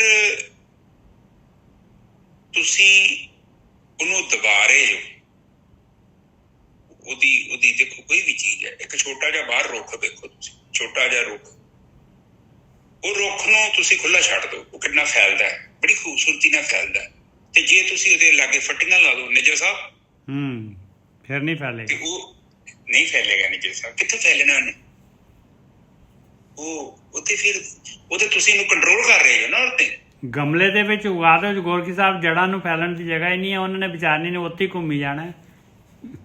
ਹਾਂ, ਏਦਾਂ ਆਪਾਂ ਕਰਦੇ ਹਾਂ, ਆਪਾਂ ਕਈ ਜਗ੍ਹਾ ਤੇ ਆਪਾਂ ਜਿੱਥੇ ਵੀਕ ਪੁਆਇੰਟ ਹੈਗੇ। ਸੋ ਇਹ ਗੱਲਾਂ ਪਤਾ ਹੀ ਆ ਕਿ ਦੇਖੋ, ਮਾਣ ਸਨਮਾਨ ਕਰਨਾ ਹੈ ਆਪਣੇ ਜੀਵਨ ਸਾਥੀ ਦਾ। ਦੇਖੋ ਕਈ ਵਾਰੀ ਨਾ ਆਪਾਂ ਘਰੇ ਬੈਠੇ ਹਾਂ, ਕੋਈ ਵਿਚਾਰ ਚੱਲਦੀ ਹੈ ਤੇ ਉਹਦੇ ਵਿੱਚ ਅਗਲਾ ਆਪਣਾ ਸਲਾਹ ਦਿੰਦਾ ਹੈ। ਹੁਣ ਜਿੰਨੀ ਨਿੱਜਰ ਸਾਹਿਬ ਅਗਲੇ ਦੀ ਬੁੱਧੀ ਹੈ, ਉਹਦੇ ਲਈ ਤੇ ਉਹੀ ਬੜੀ ਚੀਜ਼ ਹੈ ਨਾ, ਪਰ ਆਪਾਂ ਕੀ ਕਰਦੇ ਹਾਂ, ਆਪਾਂ ਇਗਨੋਰ ਕਰਦੇ। ਉਹ ਤੈਨੂੰ ਕੀ ਪਤਾ, ਤੂੰ ਕੌਣ ਹੈ, ਤੂੰ ਕਿੱਥੋਂ ਆਇਆ, ਕੀ ਗਿਆਨ ਹੈ ਤੇਰੇ ਕੋਲ, ਜਾਂ ਰੋਟੀਆਂ ਹੱਟੀਆਂ ਬਣਾ। ਠੀਕ ਹੈ, ਅਗਲੇ ਕੋ ਘੱਟ ਗਿਆਨ ਹੈ, ਪਰ ਮੈਂ ਕਹਿੰਦਾ ਕਿ ਉਹਦਾ ਪੁਆਇੰਟ ਆਫ ਵਿਊ ਵੀ ਸੁਣਨਾ ਚਾਹੀਦਾ। ਯਾਰ ਉਹਨੂੰ ਵੀ ਮਹਿਸੂਸ ਹੋਵੇ ਨਾ ਕਿ ਮੈਂ ਵੀ ਕੁਝ ਹੈਗਾ ਵਾਂ, ਮੇਰਾ ਵੀ ਕੋਈ ਆਪਣੀ ਸੋਚ ਵਿਚਾਰ ਆ। ਉਹ ਵੱਖਰੀ ਗੱਲ ਹੈ ਕਿ ਉਹਦੀ ਸੋਚ ਵਿਚਾਰ ਅਸੀਂ ਸੋਚਦੇ ਹਾਂ ਉਸ ਲੈਵਲ ਦੀ ਨਹੀਂ, ਬਟ ਆਪਾਂ 100% ਜਦੋਂ ਕਿਸੇ ਨੂੰ ਇਗਨੋਰ ਕਰ ਦਿੰਦੇ ਹਾਂ ਤੇ ਉਹਦੇ ਨਿੱਜਰ ਸਾਹਿਬ ਗੱਲ ਮਾੜੀ ਹੈ ਨਾ। 10-20% ਅਗਲੇ ਕੋਲ ਪੁਆਇੰਟ ਹੁੰਦਾ ਵਾ। ਬਿਲਕੁਲ ਹਾਂ, ਤੇ ਜਦੋਂ ਆਪਾਂ ਕਹਿੰਦੇ ਹਾਂ ਕਿ ਨਹੀਂ ਯਾਰ ਇਹਨੂੰ ਦੱਸਣ ਦਾ ਕੋਈ ਫਾਇਦਾ ਨਹੀਂ, ਪਰ ਮੈਂ ਕਹਿੰਦਾ ਕਿ ਹਮੇਸ਼ਾ ਆਪਣੇ ਜੀਵਨ ਦੀ ਜੋ ਵੀ ਤੁਹਾਡੇ ਚੱਲਦਾ ਇਹਨਾਂ ਨੂੰ ਡਿਸਕਸ ਕਰੋ ਘਰੇ ਆਪਣੇ। ਜੇ ਡਿਸਕਸ ਕਰੋਗੇ ਤੁਹਾਡਾ ਬਾਉਂਡ ਵਧੂਗਾ, ਨਹੀਂ ਤੇ ਫਿਰ ਗੱਲ ਉਨੀ ਰਹਿ ਜਾਣੀ ਹੈ। ਬੱਚੇ ਆ ਗਏ ਆ, ਬੱਚਿਆਂ ਨੇ ਰੋਟੀ ਖਾ ਲਈ ਆ, ਕੌਣ ਕੌਣ ਆਇਆ ਸੀ, ਕੌਣ ਗਿਆ ਸੀ, ਇਹ 3-4 ਗੱਲਾਂ ਤੁਸੀਂ ਬੋਲ ਕੇ ਜ਼ਿੰਦਗੀ ਖਤਮ ਕਰ ਲੈਣੀ। ਜੇ ਤੁਸੀਂ ਚਾਹੁੰਦੇ ਜੋ ਉਹ ਤੁਹਾਡਾ ਪਿਆਰ ਵਧੇ, ਫਿਰ ਕੁਛ ਨਾ ਕੁਛ ਦੱਸੋ ਉਹਨੂੰ, ਵਿਚਾਰੇ ਨੂੰ ਦੱਸੋ ਕਿ ਸਾਰਾ ਦਿਨ ਭਾਵੇਂ ਪਸੰਦ ਕਰੇ ਨਾ ਕਰੇ, 10-20 ਮਿੰਟ ਦੱਸੋ ਕਿ ਅਪਡੇਟ ਕਰੋ ਵੀ ਅੱਜ ਸਾਰਾ ਦਿਨ ਆਹ ਕੀਤਾ ਹੀ ਮੈਂ, ਤੁਸੀਂ ਕੀ ਕੀਤਾ ਉਹ ਵੀ ਦੱਸੇ ਵੀ ਏਦਾਂ ਦਾ ਮੈਂ ਗਿਆ ਸਾਂ, ਮੇਰੀ ਗੱਡੀ 'ਚ ਖਰਾਬ ਹੋ ਗਈ, ਪ੍ਰੋਬਲਮ ਆ ਗਈ, ਫਿਰ ਮੈਨੂੰ ਮਿਲਿਆ, ਇਹਨੂੰ ਮਿਲਿਆ। 2-4 ਮਿੰਟ 'ਚ 10-15 ਮਿੰਟ 'ਚ ਗੇਮ ਕਲੀਅਰ ਹੋ ਜਾਂਦੀ ਹੈ। ਇਹਦੇ ਨਾਲ ਹੁੰਦਾ ਕਿ ਆਪਾਂ ਇੱਕ ਦੂਜੇ ਵਿੱਚ ਇੰਟਰਸਟ ਰੱਖਦੇ ਹਾਂ। ਫਿਰ ਉਹ ਕੀ ਕਰਦਾ ਕਿ ਤੁਹਾਡਾ ਜੀਵਨ ਸਾਥੀ ਨਾ ਆਪਣੀਆਂ ਦਿਲ ਦੀਆਂ ਗੱਲਾਂ ਵੀ ਤੁਹਾਡੇ ਨਾਲ ਦੱਸਦਾ, ਕਿਉਂਕਿ ਤੁਸੀਂ ਪੁੱਛ ਰਹੇ ਜੇ ਨਾ ਗੱਲ, ਉਹਨੇ ਗੱਲ ਸੁਣਾਉਣੀ ਆ, ਤੁਸੀਂ ਇੱਕ ਫਿਰ ਸਵਾਲ ਕਰਤਾ, ਫਿਰ ਉਹਨੇ ਹੋਰ ਸੁਣਾਉਣੀ ਹੈ, ਫਿਰ ਉਹਨੂੰ ਚੰਗਾ ਲੱਗੂਗਾ ਕਿ ਯਾਰ ਇਹ ਮੇਰੀਆਂ ਗੱਲਾਂ ਸੁਣਦਾ ਹੈ ਬੰਦਾ, ਇੱਕੋ ਟਾਈਮ ਹੈਗਾ। ਉਹ ਫਿਰ ਬਾਹਰ ਨਹੀਂ ਬੰਦਾ ਲੱਭੂਗਾ। ਤੁਸੀਂ ਜੇ ਸੁਣੋਗੇ ਉਹਦੀਆਂ ਗੱਲਾਂ ਤੇ ਉਹਨੂੰ ਕੀ ਲੋੜ ਕੀ 3rd-person ਨੂੰ ਗੱਲਾਂ ਸੁਣਾਉਣ ਦੀ। ਤੁਸੀਂ ਸੁਣੀਆਂ ਨਹੀਂ ਤੇ ਉਹਨੇ ਇੱਕ ਨਾ ਇੱਕ ਦਿਨ ਉਹਨੇ ਤੁਹਾਡੇ ਤੋਂ ਦੂਰ ਚੱਲ ਜਾਣਾ, ਕਿਉਂਕਿ ਉਹਨੂੰ ਲੋੜ ਹੈ। ਆਪਾਂ ਇਮੋਸ਼ਨਲ ਹੈਗੇ ਹਾਂ, ਸਾਡੀਆਂ ਭਾਵਨਾਵਾਂ ਨੇ, ਸਾਡੀਆਂ ਫੀਲਿੰਗ ਨੇ। ਅਸੀਂ ਕੋਈ ਕਾਰ ਮਸ਼ੀਨ ਥੋੜੀ ਆ, ਅਸੀਂ ਗਰੰਟੀ ਲੈ ਲੈਂਦੇ ਹਾਂ ਕਿ ਵਿਆਹ ਹੋ ਗਿਆ ਹੁਣ ਛੱਡੋ ਖੜਾ। ਵਿਆਹ ਜਿਹੜਾ ਹੋਇਆ ਇਹ just it is another thing. ਉਸ ਤੋਂ ਬਾਅਦ ਨਾ ਦੇਖੋ ਪਿਆਰ, ਕਹਿੰਦੇ ਪਿਆਰ ਜ਼ਿੰਦਗੀ 'ਚ ਜਿਹੜਾ ਕੋਈ ਵੀ ਰਿਸ਼ਤਾ ਨਾ, ਦੇਖੋ ਰਿਸ਼ਤਾ ਬਣਾਉਣਾ ਪੈਂਦਾ ਹੈ। ਰਿਸ਼ਤਾ ਤੇ ਹੁਣ ਅਸੀਂ ਮਕਾਨ ਲਿਆ ਸੀ, ਇੱਥੇ ਕੋਈ ਗਮਲਾ ਗੁਮਲਾ ਨਹੀਂ ਸੀ ਨਿੱਜਰ ਸਾਹਿਬ, ਨਾ ਕੋਈ ਵੇਲ ਸੀ, ਨਾ ਕੋਈ ਰੁੱਖ ਸੀ, ਅਸੀਂ ਲਾਏ ਨੇ। ਰਿਸ਼ਤਿਆਂ ਦੇ ਵਿੱਚ ਇਨਵੈਸਟਮੈਂਟ ਕਰਨੀ ਪੈਂਦੀ ਹੈ ਗੋਰਕੀ ਸਾਹਿਬ। ਹਾਂ, ਉਹ ਲਾਏ ਨੇ ਤੇ ਫਿਰ ਉਹਦਾ ਸੁੱਖ ਵੀ ਤੇ ਨਿੱਜਰ ਸਾਹਿਬ ਹੀ ਲੈਂਦੇ ਨਾ। ਉਹ ਵਹਿੰਦੇ ਨੇ ਸਾਨੂੰ ਤੇ ਊਰਜਾ ਤੇ ਦਿੰਦੇ ਹੀ ਆ। ਹੁਣ ਮੰਨ ਲਓ ਇੱਥੇ ਕਬੂਤਰ ਉੱਤੇ ਹੈਗੇ ਆ, ਅਸੀਂ ਉਹਨਾਂ ਨੂੰ ਚੌਗਾ ਪਾਉਂਦੇ ਹਾਂ, 600-700 ਰੁਪਏ ਮਹੀਨੇ ਦਾ ਖਰਚਾ, ਜ਼ਿਆਦਾ ਵੀ ਹੋ ਜਾਂਦਾ ਕਈ ਵਾਰੀ। ਸਾਡੀ ਇੱਕ ਜਿਹੜੀ ਕਣਕ ਹੀ ਮੁੱਕ ਗਈ, ਮੰਮੀ ਕਹਿੰਦੀ ਕਣਕ ਸਾਡੀ ਕੋਈ ਚੋਰੀ ਤੇ ਨਹੀਂ ਕਰਕੇ ਲੈ ਗਿਆ। ਤੇ ਬਾਅਦ 'ਚ ਪਤਾ ਲੱਗਾ ਮੰਮੀ ਮੈਂ ਕਿਹਾ ਤੂੰ ਇੱਥੇ ਇਹਨਾਂ ਨੂੰ ਕਬੂਤਰਾਂ ਨੂੰ ਪਾਈ ਜਾਂਦੀ ਆ ਤੇ ਕਬੂਤਰ 2-3 ਕਿਲੋ ਦਾਣੇ ਤੇ ਐਵੇਂ ਖਾ ਜਾਂਦੇ ਆ, ਇਹ ਆਪਣਾ ਭੁੱਲਾ ਤਾਂ ਹੀ ਉਹ ਖਾਲੀ ਹੋ ਗਿਆ। ਹੁਣ ਬੇਸ਼ੱਕ ਅਸੀਂ ਨਿੱਜਰ ਸਾਹਿਬ ਉਹ ਜਦੋਂ ਸੀਜ਼ਨ ਨਹੀਂ ਆ, ਹੁਣ ਕਣਕ ਨਹੀਂ ਹੈਗੀ, ਉਸ ਟਾਈਮ ਤੇ ਅਸੀਂ ਚੌਗਾ ਪਾਉਂਦੇ ਆ ਤੇ ਉਹ ਕੁਦਰਤ ਤੇ ਵਹਿੰਦੀ ਪਈ ਹੈ ਨਾ ਨਿੱਜਰ ਸਾਹਿਬ। ਆਪਾਂ ਕਿਹਦਾ ਹੱਕ ਥੋੜੀ ਖਾ ਰਹੇ ਹਾਂ, ਆਪ ਮਿਹਨਤ ਕਰਦੇ ਹਾਂ, ਉੱਥੋਂ ਪੈਸੇ ਕਮਾ ਕੇ ਆਪਾਂ ਲਾਉਂਦੇ। ਠੀਕ ਹੈ, ਇਹ ਗੱਲਾਂ ਜਿਹੜੀਆਂ ਦੇਖੋ ਆਪਾਂ ਹਮੇਸ਼ਾ ਹੀ ਦੂਜੇ ਦਾ ਮਾਣ ਕਰਨਾ ਹੈ, ਸਨਮਾਨ ਕਰਨਾ ਹੈ ਤੇ ਇਹਦੇ ਨਾਲ ਕੀ ਹੁੰਦਾ ਕਿ ਤੁਹਾਡਾ ਰਿਸ਼ਤਾ ਵਧੇਗਾ। ਫਿਰ ਉਹ ਜਦੋਂ ਤੁਸੀਂ ਅਗਲੇ ਨੂੰ ਸੁਣੋਗੇ ਉਹ ਤੁਹਾਨੂੰ ਉਹ ਗੱਲਾਂ ਵੀ ਦੱਸੂਗਾ ਜਿਹੜੀਆਂ ਉਹਨੇ ਕਿਤੇ ਨਹੀਂ ਦੱਸੀ। ਇੱਕ ਚੀਜ਼ ਹੋਰ ਆ, ਕਈ ਬੰਦਿਆਂ ਦੀ ਵਿੱਚ ਆਦਤ ਹੁੰਦੀ ਹੈ ਕਿ ਉਹ ਨੁਕਤਾਚੀਨੀ ਕਰਦੇ ਰਹਿੰਦੇ ਨੇ ਨਿੱਜਾ ਸਾਹਿਬ। ਇਹ ਵੀ ਇੱਕ ਘਰ 'ਚ ਬਹੁਤ ਪ੍ਰੋਬਲਮ ਹੈ। ਹੁਣ ਕਈ ਵਾਰੀ ਦੇਖਿਆ ਘਰਾਂ 'ਚ ਲੜਾਈਆਂ ਕਾਹਦੀਆਂ ਹੁੰਦੀਆਂ ਨੇ, ਅਸਲ 'ਚ ਨਾ ਲੜਾਈ ਜਿਹੜੀ ਹੁੰਦੀ ਨਾ ਉਹ ਹਮੇਸ਼ਾ ਹੀ ਉਸ ਬੰਦੇ ਨਾਲ ਸਾਡੀ ਲੜਾਈ ਨਹੀਂ ਹੁੰਦੀ, ਸਾਡਾ ਕ੍ਰੋਧ ਕਿਸੇ ਹੋਰ ਤੋਂ ਚੜਿਆ ਹੁੰਦਾ ਵਾ ਤੇ ਨਿੱਜਾ ਸਾਹਿਬ ਘਰ ਆ ਕੇ ਨਿਕਲਦਾ। ਉਹ ਪੁਆਇੰਟ ਲੱਭਦੇ ਨਾ ਕਿ ਰੌਲਾ ਪਾਉਣ ਦਾ, ਕਿਉਂਕਿ ਅੰਦਰ ਹੈਗਾ ਵਾ ਉਹ ਚੀਜ਼ ਹਿੱਲ ਰਹੀ ਆ ਤੇ ਹੁਣ ਕੱਢਣ ਵਾਸਤੇ ਕੋਈ ਨਾ ਕੋਈ ਚਾਹੀਦਾ। ਕਈ ਵੇਖਿਆ ਛੋਟੇ ਛੋਟੇ ਬੱਚਿਆਂ ਨੂੰ ਕੁੱਟ ਦਿੰਦੇ ਨੇ ਤੇ ਉਹ ਇਹ ਸਾਰੀਆਂ ਕਾਈਂਡ ਆਫ ਉਹੀ ਹੁੰਦੀਆਂ ਨੇ, ਡਿੱਗਿਆ ਖੋਤੇ ਤੋਂ ਤੇ ਗੁੱਸਾ ਘਮਿਆਰ ਤੇ। ਕਈ ਵਾਰੀ ਤੁਸੀਂ ਵੇਖੋਗੇ ਨਾ, ਤੁਸੀਂ ਧਿਆਨ ਨਾਲ ਜਦੋਂ ਮੇਰੀਆਂ ਗੱਲਾਂ ਤੇ ਥੋੜਾ ਜਿਹਾ ਇਨਵੈਸਟਮੈਂਟ ਕਰੋਗੇ, ਕਈ ਵਾਰੀ ਜੇ ਤੁਹਾਡੀ ਘਰੇ ਲੜਾਈ ਝਗੜਾ ਹੋਇਆ ਵੀ ਹੈ ਨਾ, ਉਹਦੇ ਪਿੱਛੇ ਵੇਖੋ ਕਿ ਸੱਚੀ ਉੱਥੇ ਉਹ ਲੜਾਈ ਉੱਥੋਂ ਹੀ ਸ਼ੁਰੂ ਹੋਈ ਸੀ ਜਾਂ ਮੇਰਾ ਮੂਡ ਪਹਿਲਾਂ ਕਿਸੇ ਹੋਰ ਗੱਲ ਕਰਕੇ ਖਰਾਬ ਸੀ। ਇੱਕ ਦੇਖੋ ਨਿੱਜਾ ਸਾਹਿਬ, ਜਦੋਂ ਕਿਸੇ ਬੰਦੇ 'ਚ ਕੋਈ ਕਮੀ ਹੁੰਦੀ ਹੈ ਨਾ, ਜਦੋਂ ਆਪਾਂ ਕਮੀ ਦੇ ਨਾਲ ਹੀ ਸਵੀਕਾਰ ਕਰ ਲੈਂਦੇ ਆ ਨਾ ਤੇ ਨਿੱਜਾ ਸਾਹਿਬ ਉਹਦੇ 'ਚ ਕੋਈ ਕਮੀ ਰਹਿ ਨਹੀਂ ਜਾਂਦੀ। ਪਰ ਬੰਦਾ ਹਮੇਸ਼ਾ, ਤੁਸੀਂ ਵੇਖੋ ਸਾਡੇ 'ਚ ਕਿੰਨੀਆਂ ਬੁਰੀਆਂ ਆਦਤਾਂ। ਬਾਣੀ 'ਚ ਇਹੋ ਕੁਝ ਲਿਖਿਆ ਵਾ, ਬਾਣੀ 'ਚ ਕੁਛ ਨਹੀਂ ਵੱਖਰੀਆਂ ਚੀਜ਼ਾਂ ਲਿਖੀਆਂ। ਇੱਥੇ ਬੰਦਾ ਫੇਲ ਹੋ ਰਿਹਾ ਵਾ, ਬੰਦਾ ਬਾਹਰ ਰੱਬ ਕੋ ਵੀ ਜਾਂਦਾ ਹੈ ਤੇ ਉਹ ਰੱਬ ਕਹਿੰਦਾ ਕਿ ਪਹਿਲਾਂ ਤੂੰ ਆਪਣੀ ਘਰ ਦੀ ਤਾਂ ਆਪਣੀ ਥੋੜੀ ਗ੍ਰਸਤੀ ਦੇ ਸਹੀ ਕਰ। ਤੂੰ ਆਪਣਾ, ਤੇਰੇ ਕੋਲ ਤੇ ਸ਼ੋ ਹੀ ਨਹੀਂ ਪ੍ਰੋਪਰ ਰਨ ਹੋ ਰਿਹਾ, ਤੇਰੀ ਉਮਰ ਕਿੰਨੀ ਹੋ ਗਈ ਹੈ। ਕਈ ਬੰਦੇ ਵੇਖੋ ਸਾਰੀ ਜ਼ਿੰਦਗੀ ਲੜਾਈ ਕਰਦੇ ਰਹਿੰਦੇ, ਸਾਰੀ ਜ਼ਿੰਦਗੀ। ਔਰ ਟੱਚ ਵੁੱਡ ਕਾਫੀ ਸਾਲ ਹੋ ਗਏ ਆ ਮੈਂ ਇਸ ਚੀਜ਼ ਤੋਂ ਬਾਹਰ ਆਇਆ, ਹੁਣ ਨਹੀਂ ਮੈਂ ਲੜਦਾ। ਕਿਉਂ ਨਹੀਂ ਲੜਦਾ? ਬੋਲਣ ਤੋਂ ਪਹਿਲਾਂ ਉਹ ਚੀਜ਼ ਨੂੰ ਇੰਪਲੀਮੈਂਟ ਕੀਤਾ, ਫਿਰ ਉਸ ਤੋਂ ਬਾਅਦ ਹੀ ਬੋਲਿਆ ਜਾ ਰਿਹਾ। ਅਦਰਵਾਈਜ਼ ਜੇ ਨਹੀਂ ਜ਼ਿੰਦਗੀ 'ਚ ਇੰਪਲੀਮੈਂਟ ਤੇ ਆਪਾਂ ਨਹੀਂ ਬੋਲਦੇ। ਬੰਦਾ ਆਪਣੀ ਬਾਹਰ ਦੀ ਜਿਹੜੀ ਫਰਸਟ੍ਰੇਸ਼ਨ ਹੁੰਦੀ ਆ, ਜੋ ਵੀ ਉਹਦਾ ਹੈਗਾ, ਉਹ ਘਰੇ ਲੈ ਆਉਂਦਾ। ਉਹ ਘਰੇ ਵੀ ਬੰਦਾ ਲੈ ਲਓ, ਬੁੱਢੀ ਲੈ ਲਓ, ਉਹ ਉੱਥੇ ਘਰੇ ਫੈਮਿਲੀ ਮੈਂਬਰ ਜਦੋਂ ਉੱਥੇ ਉਹਨੂੰ ਕੱਢਣ ਦੀ ਕੋਸ਼ਿਸ਼ ਕਰਦਾ, ਫਿਰ ਉਸ ਘਰ ਦੇ ਵਿੱਚ ਨਾ ਇੱਕ ਬੰਦਾ ਜਿਹੜਾ ਹੁੰਦਾ ਬੜਾ ਪਾਵਰਫੁਲ ਹੁੰਦਾ। ਤੇ ਹਮੇਸ਼ਾ ਤੁਹਾਨੂੰ ਪਤਾ ਬਰਾਬਰ ਦਾ ਹੱਕ ਤੇ ਕਿਸੇ ਨੂੰ ਮਿਲਦਾ ਨਹੀਂ, ਇੱਕ ਅੱਗੇ ਹੈ ਤੇ ਇੱਕ ਥੋੜਾ ਜਿਹਾ ਪਿੱਛੇ। ਤੇ ਜਿਹੜਾ ਵਿਚਾਰਾ ਤੁਹਾਡੀ ਗੱਲਾਂ ਬਰਦਾਸ਼ਤ ਕਰ ਰਿਹਾ ਨਾ, ਹਰ ਦਿਨ ਤੁਹਾਡੀਆਂ ਤਾਨੇ ਮਿਹਣੇ ਜੋ ਵੀ ਤੁਸੀਂ ਬੋਲ ਰਹੇ ਚੁੱਪ ਕਰਕੇ ਸੁਣਦਾ ਰਹਿੰਦਾ, ਉਹ ਅਸਲ 'ਚ ਪਤਾ ਕੀ ਚਾਹੁੰਦਾ? ਉਹ ਕਿਉਂ ਸੁਣਦਾ ਪਿਆ? ਉਹ ਚਾਹੁੰਦਾ ਹੈ ਕਿ ਇਹ ਰਿਸ਼ਤਾ ਨਾ ਟੁੱਟੇ। ਉਹ ਕੋਸ਼ਿਸ਼ ਕਰ ਰਿਹਾ, ਤੁਸੀਂ ਨਹੀਂ ਕਰ ਰਹੇ, ਉਹ ਕਰ ਰਿਹਾ ਨਿੱਜਾ ਸਾਹਿਬ। ਉਹ ਵਿਚਾਰਾ ਕਹਿੰਦੇ ਛੱਡ ਖੜਾਈ ਆ, ਛੱਡ ਖੜਾਈ। ਕਿਉਂ? ਉਹਨੂੰ ਪਤਾ ਹੈ ਕਿ ਕਾਫੀ ਦੂਰ ਆ ਚੁੱਕੇ ਹਾਂ ਆਪਾਂ,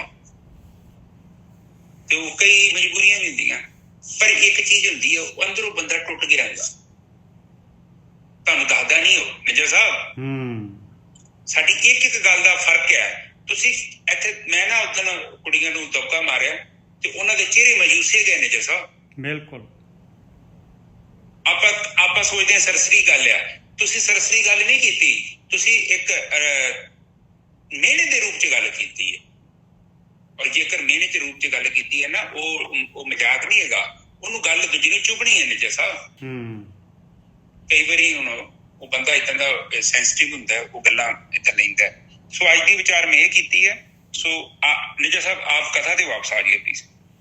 ਹਾਂ, ਕਥਾ ਦੇ ਬਾਰੇ ਜਿਹੜਾ ਹੈਗਾ, ਪਹਿਲੇ ਸ਼ਲੋਕ ਦੇ ਵਿੱਚ ਮਹਾਰਾਜ ਨੇ ਦੱਸਿਆ ਹੈ ਭਾਈ ਵੀ ਸੰਧਿਆ ਜਾਂ ਜਿਹੜਾ ਹੈਗਾ ਤੇਰਾ ਨਿਤਨੇਮ ਹੈਗਾ, ਜਾਂ ਤੂੰ ਪਾਠ ਕਰ ਰਿਹਾ ਹੈ, ਜਾਂ ਤੂੰ ਸਿਮਰਨ ਕਰ ਰਿਹਾ ਹੈ, ਇਹ ਤੇਰਾ ਮਨ ਜਿਹੜਾ ਹੈਗਾ, ਤੇਰਾ ਚਿੱਤ ਜਿਹੜਾ ਹੈਗਾ ਹਾਜ਼ਰ ਹੋਣਾ ਚਾਹੀਦਾ ਹੈ। ਔਰ ਇਹਦੇ ਨਾਲ ਤੇਰਾ ਪਿਆਰ ਪਰਮਾਤਮਾ ਦੇ ਨਾਲ ਵਧਣਾ ਚਾਹੀਦਾ ਹੈ। ਔਰ ਤੇਰੀ ਦੁਬਿਧਾ ਜਾਣੀ ਚਾਹੀਦੀ ਹੈ, ਮਾਇਆ ਦੇ ਨਾਲ ਪਿਆਰ ਘਟਣਾ ਚਾਹੀਦਾ ਹੈ, ਮਨ ਸਟੇਬਲ ਹੋਣਾ ਚਾਹੀਦਾ ਹੈ। ਤੇ ਤਾਂ ਜਿਹੜਾ ਹੈਗਾ, ਔਰ ਤੂੰ ਜਿਹੜਾ ਜੋ ਪਾਠ ਕਰ ਰਿਹਾ ਹੈ ਤੇ ਉਹਦੀ ਵਿਚਾਰ ਤੇਰੇ ਅੰਦਰ ਚੱਲਣੀ ਚਾਹੀਦੀ ਵੀ ਪਾਠ ਕਹਿ ਕੀ ਰਿਹਾ ਹੈ, ਮੈਨੂੰ ਕੀ ਕਰਨ ਨੂੰ ਕਹਿ ਰਿਹਾ ਹੈ, ਉਹ ਕੰਮ ਕਰਨਾ ਚਾਹੀਦਾ ਹੈ।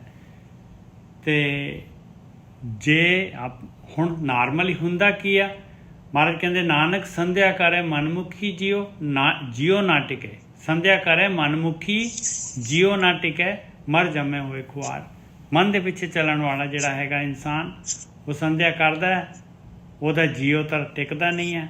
ਅੰਦਰ ਜਿਹੜਾ ਹੈਗਾ ਵਿਚਾਰ ਜਿਹੜੇ ਹੈਗੇ, ਚਿੱਤ ਦੇ ਉੱਤੇ ਜਿਹੜੇ ਹੈਗੇ ਅਲੱਗ-ਅਲੱਗ ਜਿਹੜੇ ਵਿਚਾਰ ਚੱਲ ਰਹੇ ਆ, ਮਨ ਖੁੱਲ੍ਹਾ ਛੱਡਿਆ ਹੋਇਆ ਉਹਨੇ।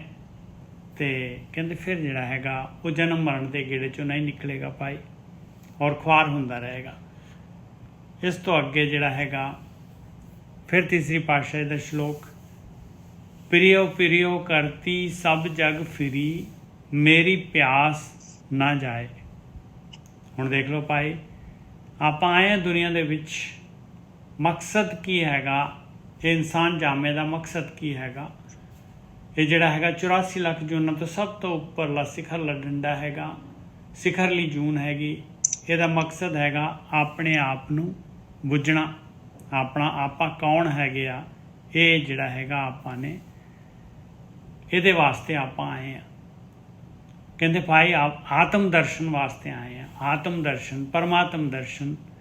ਆਪਾਂ ਜਿਹੜੇ ਹੈਗੇ ਸਰੀਰ ਨਹੀਂ ਹੈਗੇ ਆ, ਸਰੀਰ ਦੇ ਦੁਆਰਾ ਜਿਹੜਾ ਹੈਗਾ ਆਪਾਂ ਇਹ ਯਾਤਰਾ ਕਰਕੇ, ਆਪਣੇ ਵਿਚਾਰ ਬੰਦ ਕਰਕੇ, ਆਪਣੀ ਸੁਰਤ ਆਤਮਾ 'ਚ ਲਿਜਾ ਕੇ, ਮਨ ਨੂੰ ਵਿੰਨ ਕੇ ਜਿਹੜਾ ਹੈਗਾ ਇਸ ਕੰਮ ਵਾਸਤੇ ਆਏ ਆ। ਕਹਿੰਦੇ ਪ੍ਰਿਯੋ ਪ੍ਰਿਯੋ ਕਰਤੀ ਸਭ ਜਗ ਫਿਰੀ, ਮੇਰੀ ਪਿਆਸ ਨਾ ਜਾਏ। ਕਹਿੰਦੇ ਮੈਨੂੰ ਗਿਆਨ ਹੀ ਨਹੀਂ ਸੀਗਾ ਬਈ ਭਗਤੀ ਕਹਿੰਦੇ ਕਿਹਨੂੰ ਆ। ਮੈਂ ਬਾਹਰ ਜਿਹੜਾ ਹੈਗਾ ਸਾਰੇ ਕਰਮ ਕਾਂਡ ਕਰ ਕਰਕੇ ਦੇਖ ਲਏ, ਤੇ ਮਾਇਆ ਜਿਹੜੀ ਹੈਗੀ ਨਹੀਂ ਛੁੱਟੀ, ਇਹ ਮੋਹ ਜਿਹੜਾ ਮਾਇਆ ਦਾ ਨਹੀਂ ਘਟਿਆ, ਔਰ ਪਰਮਾਤਮਾ ਵੱਲ ਜਿਹੜੀ ਹੈਗੀ ਮੇਰੀ ਜਿਹੜੀ ਹੈਗੀ ਮੇਰੀ ਪਿਆਸ ਮਾਲਕ ਵੱਲ ਨਹੀਂ ਲੱਗੀ, ਮੇਰਾ ਪਿਆਰ ਪਰਮਾਤਮਾ ਵੱਲ ਨਹੀਂ ਵਧਿਆ। ਤੇ ਨਾਨਕ ਸਤਿਗੁਰ ਮਿਲੈ ਮੇਰੀ ਪਿਆਸ ਗਈ, ਪਿਰ ਪਾਇਆ ਘਰੇ ਆਏ। ਕਹਿੰਦੇ ਬਾਹਰ ਜਿੰਨਾ ਵੀ ਮੈਂ ਬਾਹਰ ਜਿਹੜੇ ਆਪਾਂ ਕਹਿ ਰਹੇ ਜੰਗਲਾਂ ਦੇ ਵਿੱਚ ਜਾ ਰਹੇ, ਤੀਰਥਾਂ 'ਤੇ ਜਾ ਰਹੇ, ਹੋਰ ਕਿਤੇ ਨਹਾਉਣ ਧੋਣ, ਕਹਿੰਦੇ ਉਹਦੇ ਨਾਲ ਪਰਮਾਤਮਾ ਨਹੀਂ ਮਿਲਣਾ ਭਾਈ। ਗੁਰੂ ਨੂੰ ਮਿਲੇ, ਕਹਿੰਦੇ ਗੁਰੂ ਦਾ ਗਿਆਨ, ਸਤਿਗੁਰੂ ਦਾ ਗਿਆਨ ਲਿਆ, ਉਹਦੇ ਨਾਲ ਕੀ ਹੋਇਆ ਕਿ ਗੁਰੂ ਨੇ ਕਿਹਾ ਭਾਈ ਮਾਲਕ ਤਾਂ ਤੇਰੇ ਅੰਦਰ ਹੈ, ਆਤਮਾ ਤਾਂ ਤੇਰੇ ਅੰਦਰ ਆ, ਆਤਮ ਤੀਰਥ 'ਤੇ ਬੈਠ, ਆਤਮਾ ਵੱਲ ਨੂੰ ਬੈਠ, ਵਿਚਾਰ ਬੰਦ ਕਰ, ਤੇ ਤੂੰ ਜਿਹੜਾ ਹੈਗਾ ਮਾਲਕ ਤੈਨੂੰ ਮਿਲ ਜਾਏਗਾ, ਘਰ ਹੀ ਮਿਲ ਜਾਏਗਾ। ਕਹਿੰਦੇ ਮੈਂ ਜਿਹੜਾ ਗੁਰੂ ਦੇ ਪ੍ਰਸਾਦ, ਗੁਰੂ ਦੇ ਅਨੁਸਾਰ ਚੱਲਿਆ, ਸਤਿਗੁਰੂ ਨੂੰ ਮਿਲਣ ਤੋਂ ਬਾਅਦ ਮੇਰੀ ਪਿਆਸ ਵੀ ਚਲੀ ਗਈ, ਔਰ ਜਿਹੜਾ ਹੈਗਾ ਉਹ ਮਾਲਕ ਪਰਮਾਤਮਾ ਵੀ ਪ੍ਰਗਟ ਹੋ ਗਿਆ, ਆਤਮਾ ਵੀ ਪ੍ਰਗਟ ਹੋ ਗਈ, ਆਤਮ ਤਲ ਤੇ ਜੀਣ ਲੱਗ ਗਿਆ। ਹਾਂਜੀ ਵੀਰ ਜੀ।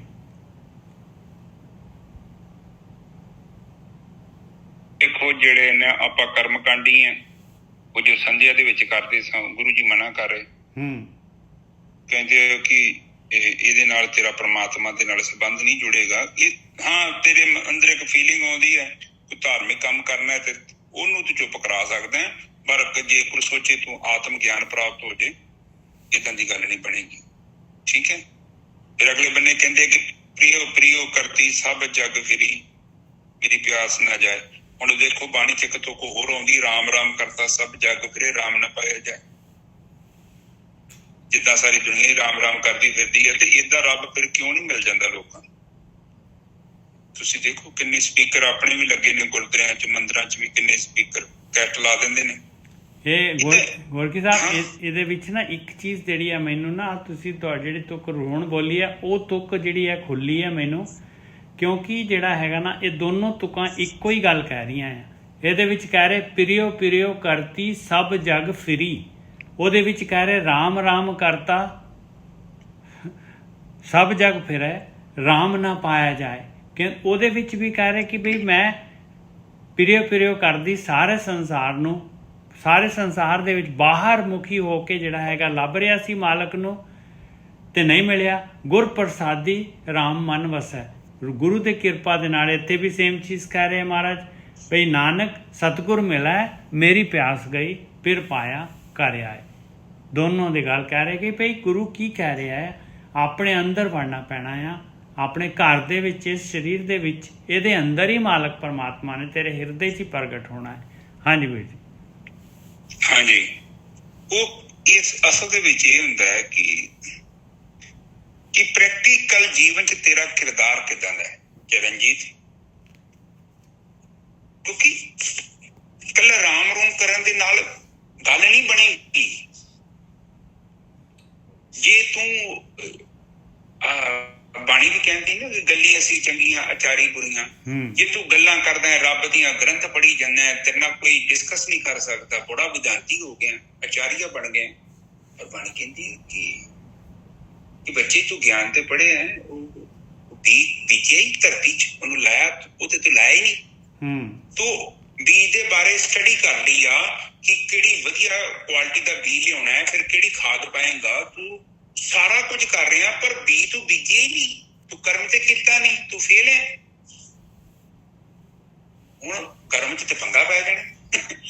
ਕਰਮ ਜਦੋਂ ਤੁਸੀਂ ਕਰਮ ਕਿਤੇ ਮੁੱਢਲੀ ਚੀਜ਼ ਹੈ, ਕਰਮ ਕਹਿ ਦੋ ਤੇ ਫਿਰ ਏਦਾਂ ਪੈਸੇ ਨਹੀਂ ਇਕੱਠੇ ਕਰ ਸਕਦੇ। ਮੇਜਰ ਸਾਹਿਬ ਬਿਲਕੁਲ ਇਸੇ ਕਰਕੇ ਕੋਈ ਬੀਜ ਨਹੀਂ ਬੀਜਣਾ ਚਾਹੁੰਦਾ, ਕਿਉਂਕਿ ਉਹ ਫੁੱਲੀਆਂ, ਉਹ ਫਿਰ ਫੁੱਲੀਆਂ ਛੱਡਣੀਆਂ ਪੈਣੀਆਂ। ਇਸੇ ਕਰਕੇ ਉਹ ਕਹਿੰਦੇ ਪੜ੍ਹਨ ਤੱਕ ਗੱਲ ਠੀਕ ਹੈ, ਸੁਣਨ ਤੱਕ ਗੱਲ ਸਹੀ ਹੈ, ਸੁਣਾਉਣ ਤੱਕ ਗੱਲ ਸਹੀ ਹੈ, ਪਰ ਕਰਨ ਦੀ ਕੋਈ ਲੋੜ ਨਹੀਂ। ਤੁਸੀਂ 5 ਬਾਣੀਆਂ ਦਾ ਪਾਠ ਪੜ੍ਹੋ, ਗੱਲ ਖਤਮ।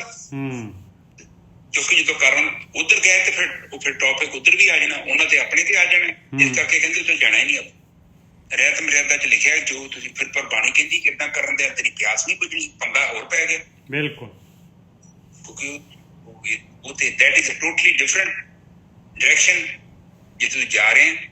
ਤੇ ਫਿਰ ਇਹ ਚੀਜ਼ ਨੂੰ ਸਮਝੀਏ, ਨਾਨਕ ਫਿਰ ਕਹਿੰਦੇ ਸਤਿਗੁਰ ਤੋਂ ਮਤਲਬ ਉਹ ਗਿਆਨ ਤੁਹਾਨੂੰ ਮਿਲ ਜੇ। ਇਹ ਗੁਰੂ ਗ੍ਰੰਥ ਸਾਹਿਬ ਆਪਾਂ ਪੜ੍ਹਦੇ ਪਏ, ਉਹ ਕਹਿੰਦੇ ਕਿ ਭੋਲਿਆ ਤੂੰ ਪਹਿਲਾਂ ਦੇਖ, ਤੂੰ ਜੋ ਵੀ ਹੈਗਾ, ਤੂੰ ਕਰੈਕਟਰ ਬਰਾਬਰ ਪਲੇ ਕਰ ਰਿਹਾ ਹੈ। ਤੇਰੇ ਜੀਵਨ 'ਚ ਸੁਸੱਚੀ ਜੋ ਬੋਲ ਰਹੇ ਹੈ, ਕਿਤੇ ਉਹ ਗੱਲ ਤੇ ਨਹੀਂ ਗੱਲੀ ਅਸੀਂ ਚੰਗੀਆਂ ਤੇ ਆਚਾਰੀ ਬੁਰੀਆਂ, ਤੂੰ ਉਹ ਕਿਤੇ ਫੇਲ ਤੇ ਨਹੀਂ ਹੋ ਰਿਹਾ। ਕੇਵਲ ਗੱਲਾਂ ਦਾ ਕੜਾਹ ਨਾ ਵੰਡੀ ਜਾਵੇਂ, ਕਿਤੇ ਲਗੋਟ ਸੰਖ ਨਾ ਬਾਂਝੀ। ਤੂੰ ਪ੍ਰੈਕਟੀਕਲ 'ਚ ਹੈਗਾ ਹੈ, ਤੇਰੇ ਪੱਲੇ ਕੁਛ ਹੈਗਾ।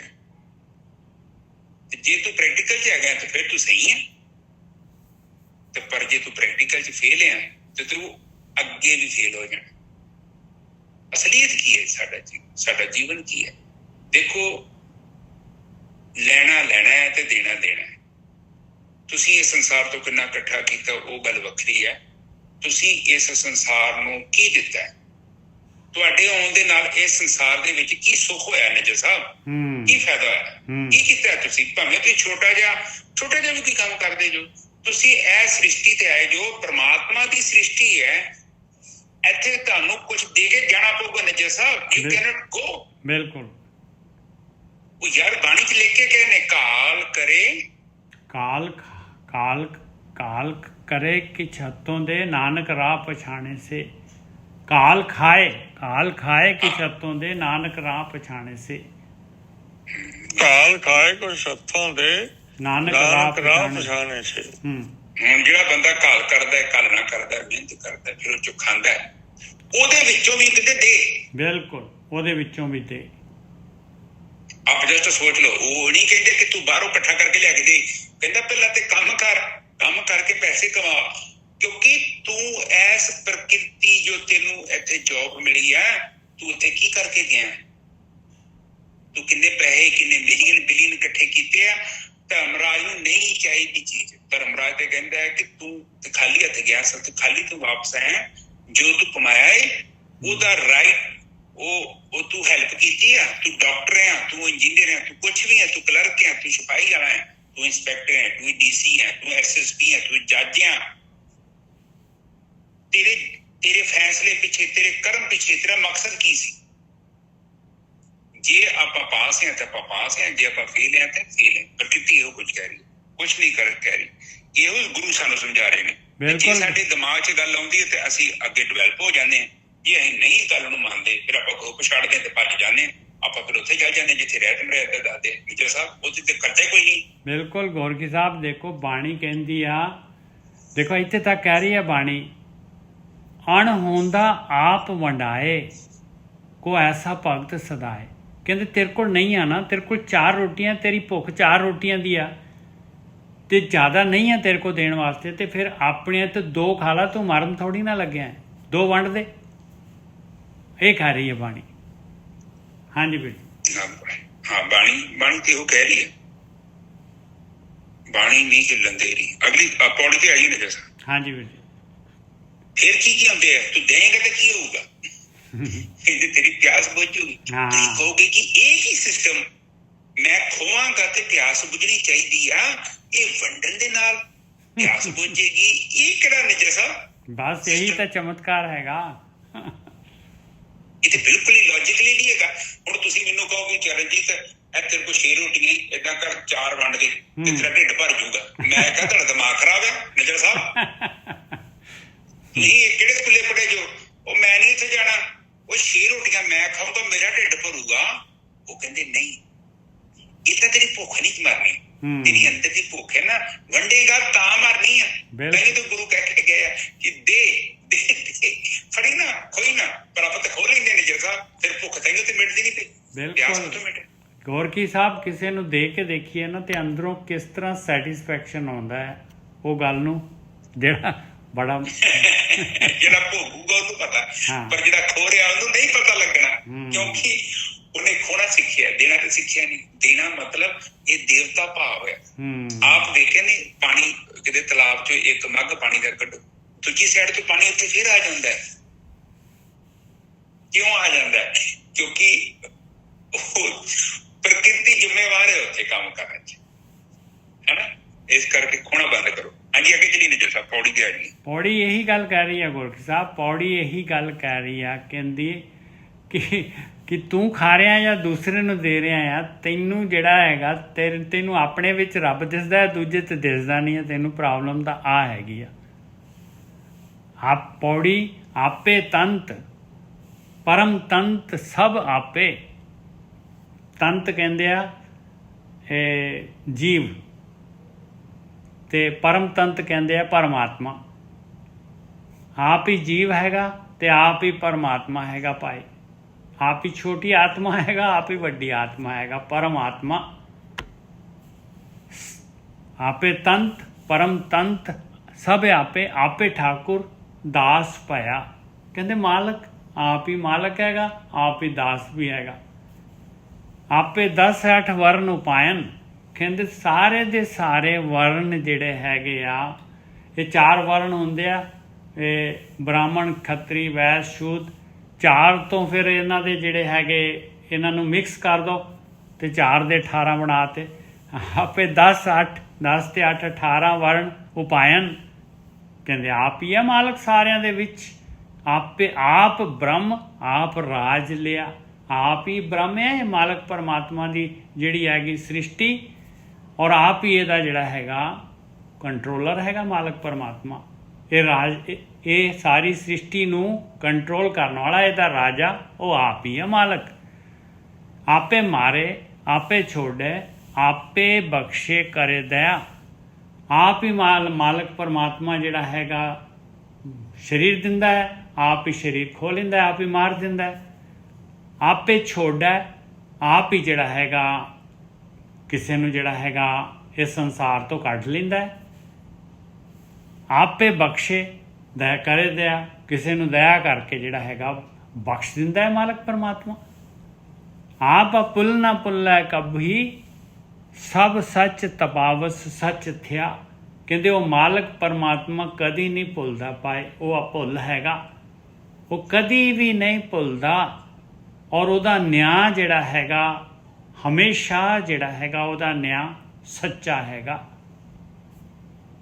ਆਪੇ ਜਿਨ੍ਹਾਂ ਬੁਝਾਏ ਗੁਰਮੁਖੇ ਤਿਨੀ ਅੰਦਰੋਂ ਦੂਜਾ ਭਰਮ ਗਿਆ। ਔਰ ਜਿਨ੍ਹਾਂ ਨੂੰ ਮਾਲਕ ਪਰਮਾਤਮਾ ਬ੍ਰਹਮ ਗਿਆਨੀਆਂ ਦੇ ਥਰੂ ਬ੍ਰਹਮ ਗਿਆਨ ਦੇ ਕੇ ਬੁਝਾ ਦਿੰਦਾ ਹੈ, ਵਿਵੇਕ ਬੁੱਧੀ ਦੇ ਕੇ ਬੁਝਾ ਦਿੰਦਾ ਆ, ਉਹਨਾਂ ਦੇ ਅੰਦਰੋਂ ਜਿਹੜਾ ਹੈਗਾ ਇਹ ਮੇਰ ਤੇਰ ਦਾ ਜਿਹੜਾ ਹੈਗਾ ਇਹ ਭਰਮ ਚਲੇ ਜਾਂਦਾ ਹੈ, ਅਤੇ ਉਹ ਜਿਹੜੇ ਹੈਗੇ ਘਾਲ ਖਾਏ ਕਿ ਛੱਤੋਂ ਦੇ ਨਾਨਕ ਰਾਹ ਪਛਾਣੇ ਸੇ। ਉਹ ਘਾਲ ਕਮਾਈ ਕਰਦੇ ਆ ਔਰ ਦੂਸਰਿਆਂ ਨੂੰ ਵੀ ਦਿੰਦੇ ਆ। ਉਹਨਾਂ ਨੇ ਰਾਹ ਪਛਾਣਿਆ ਆ ਭਾਈ, ਉਹਨਾਂ ਨੇ ਰਾਹ ਪਛਾਣਿਆ। ਹਾਂਜੀ ਵੀਰ ਜੀ। ਹਾਂਜੀ ਠੀਕ ਹੈ ਜੀ। देखो साध संगत जी प्लीज ऊपर देखो, पहली तो कुछ बाणी 1 इंच नहीं ਤੁਹਾਨੂੰ ਹਿੱਲਣ ਦਿੰਦੀ। ਨਹੀਂ, ਤੁਸੀਂ ਟਸ ਤੋਂ ਮਸ ਨਹੀਂ ਕਰ ਸਕਦੇ। ਉਹ ਕਹਿੰਦੇ ਛੋਟਾ ਵਾ ਜਾਂ ਵੱਡਾ ਹੈ ਉਹ ਆਪ ਹੀ ਹੈ। ਬਿਲਕੁਲ ਆਪ ਹੀ ਹੈ। ਉਸ ਤੋਂ ਇਲਾਵਾ ਹੈ ਕੋਣ? ਦੱਸੋ ਮੈਨੂੰ। ਇਹ ਸਾਰਾ ਕੁਝ ਨਸ਼ਟ ਹੋ ਜੇ, ਮੰਨ ਲਓ ਤੁਸੀਂ ਮੈਂ ਧਰਤੀ ਧੁਰਤੀ ਸੂਰਜ ਸਭ ਤੇ ਮਾਂ ਪਰਲੋ ਆਏ, ਸਾਰਾ ਮਿਟ ਜੇ, ਖਤਮ ਹੋ ਜੇ, ਤੇ ਬਾਕੀ ਕਿਹੜਾ ਰਹਿ ਗਿਆ? ਉਹੀ ਰਹਿ ਗਿਆ। ਤੇ ਆਇਆ ਕਿੱਥੋਂ? ਉੱਥੋਂ ਹੀ ਆਇਆ ਵਾ। ਬਸ ਤੁਸੀਂ ਠੱਗੀ ਕਿਹਦੇ ਨਾਲ ਮਾਰ ਰਹੇ ਜੋ? ਜੇ ਤੁਸੀਂ ਧੋਖਾ ਦੇ ਰਹੇ ਜੋ, ਪਤਨੀ ਨੂੰ ਧੋਖਾ ਦੇ ਰਹੀ ਹੈ, ਪਤੀ ਪਤਨੀ ਨੂੰ ਧੋਖਾ ਦੇ ਰਿਹਾ, ਤੁਸੀਂ ਕਿਹਨੂੰ ਦੇ ਰਹੇ ਜੋ? ਰੱਬ ਨੂੰ ਧੋਖਾ ਦੇ ਰਹੇ ਜੋ। ਬਿਲਕੁਲ ਸਹੀ ਹੈ। ਉੱਥੇ ਹੈ ਕਿਹੜਾ? ਆਪਾਂ ਚਲਾਕੀਆਂ ਮਾਰਦੇ ਆ ਕਿ ਕਿਸੇ ਨੂੰ ਪਤਾ ਨਹੀਂ ਲੱਗਣ ਦਿਆ, ਪਰ ਪ੍ਰਕਿਰਤੀ ਕਹਿੰਦੀ ਆ ਉਹਨੂੰ ਪਤਾ ਰੱਬ ਨੂੰ। ਆਪ ਥੱਲੇ ਲਿਖਿਆ ਉਹ ਨਹੀਂ ਭੁੱਲਦਾ, ਉਹ ਨਹੀਂ ਭੁੱਲਦਾ ਨਾ। ਉਹਦਾ ਨਿਆਂ ਵੀ ਸੱਚਾ ਹੈਗਾ। ਆਹ ਤੇ ਆਪਾਂ ਤੇ ਨੱਜਾ ਸਾਹਿਬ ਬੜੇ ਖੁਸ਼ ਹੁੰਦੇ ਆ। ਉੱਥੇ ਰੁਪਈਆ 50-60 ਮਿਲ ਗਿਆ, ਮੈਂ ਮਾਰਦਾ ਮੁੱਛਾਂ ਨੂੰ ਤਾਂ ਕਿ ਬਈ ਵਜ ਨਜ਼ਾਰਾ ਵੱਜ ਗਿਆ, ਦਿਹਾੜੀ ਮੋਟੀ ਪੈ ਗਈ ਆ। ਉਹ ਕਹਿੰਦੇ ਧਰਮ ਕਹਿੰਦਾ ਬੇਵਕੂਫਾ ਤੂੰ ਘਾਟੇ 'ਚ ਆ ਕੇ ਚੁੱਕ ਲਿਆ ਸਵਾ। ਬਸ ਆਪਾਂ ਕਹਿੰਦੇ ਆ ਉਹ ਵੇਖ ਕਿੰਨਾ ਸੋਖਿਆ, ਕਿੰਨਾ ਵੱਡਾ ਮਹਿਲ ਆ। ਉਹ ਕਹਿੰਦੇ ਕਿ ਇੱਥੇ ਕਬਰ ਹੈਗੀ, ਮੁਰਦੇ ਨੂੰ ਸ਼ਿੰਗਾਰ ਦਿੱਤਾ ਹੀ, ਤੂੰ ਮੁਰਦਾ ਹੋ ਰਿਹਾ ਅੰਦਰੋਂ, ਤੇਰੀ ਆਤਮਾ ਕਮਜ਼ੋਰ ਹੋ ਰਹੀ ਹੈ, ਤੂੰ ਦੂਰ ਜਾ ਰਿਹਾ ਆਪਣੀ ਆਤਮਾ ਤੋਂ, ਪਤਾ ਨਹੀਂ ਕਿੱਥੇ ਜਾ ਰਿਹਾ ਤੂੰ। ਕਦੀ ਕੋਈ ਰਸਤਾ ਹੀ ਗਲਤ ਅਖਤਿਆਰ ਕਰ ਲਿਆ। ਹੁਣ ਕੋਈ ਗਲਤ ਬੰਦਾ ਕਿਸ਼ਤੀ ਦੇ ਵਿੱਚ ਸੋਨੇ ਦੇ ਬਿਸਕੁਟ ਹੀਰੇ ਜਵਾਹਰਾਤ ਲੋਡ ਕਰ ਰਿਹਾ ਹੋਵੇ, ਦੂਜੀ ਤਰਫ ਉਹਦੀ ਕਿਸ਼ਤੀ ਡੁੱਬ ਰਹੀ ਹੋਵੇ, ਤੁਸੀਂ ਨੂੰ ਬੜਾ ਸਿਆਣਾ ਕਹੋਗੇ ਨਜ਼ਰ ਸਾਹਿਬ? ਬੜਾ ਸਿਆਣਾ ਹੈ, ਬੜਾ ਇੰਟੈਲੀਜੈਂਟ ਬੰਦਾ ਹੈ, ਵੀ ਸੋਨਾ ਲੱਗ ਰਿਹਾ। ਆਪਾਂ ਕਹਾਂਗੇ ਮੂਰਖ ਹੈ। ਉਹ ਮੂਰਖ ਕੋਈ ਨਹੀਂ ਆ, ਉਹ ਆਪਾਂ ਵਾ। ਬਿਲਕੁਲ ਸਹੀ ਗੱਲ। ਉਹ ਮੂਰਖ ਦੂਜਾ ਥੋੜੀ ਹੈਗਾ। ਬਾਣੀ ਤੇ ਹਮੇਸ਼ਾ ਹੀ ਆਪਣੇ ਆਪ ਨੂੰ ਕਹਿੰਦੀ ਹੈ ਤੂੰ ਸਮਝਾ, ਦੂਜੇ ਨੂੰ ਛੱਡ ਦੇ, ਤੂੰ ਦੂਜੇ ਦੀ ਟੈਨਸ਼ਨ ਨਾ ਲੈ। ਜਿੰਨੀ ਕਮਾਈ ਆਪਾਂ ਕਰ ਰਹੇ ਹਾਂ ਗੋਰਖੀ ਸਾਹਿਬ, ਜਿੰਨੀ ਕਮਾਈ ਆਪਾਂ ਕਰ ਰਹੇ ਹਾਂ, ਕੀ ਆਪਾਂ ਇਨਵੈਸਟਮੈਂਟ ਓਨਾ ਹੈਗਾ ਆਪਣਾ? ਬਸ ਹਾਂ ਨਜ਼ਰ ਸਭ ਕਿੱਥੇ ਆਪਾਂ ਤੇ ਕਿਸੇ ਹੋਰ ਮਾਰਗ ਤੇ ਤੁਰ ਪਏ।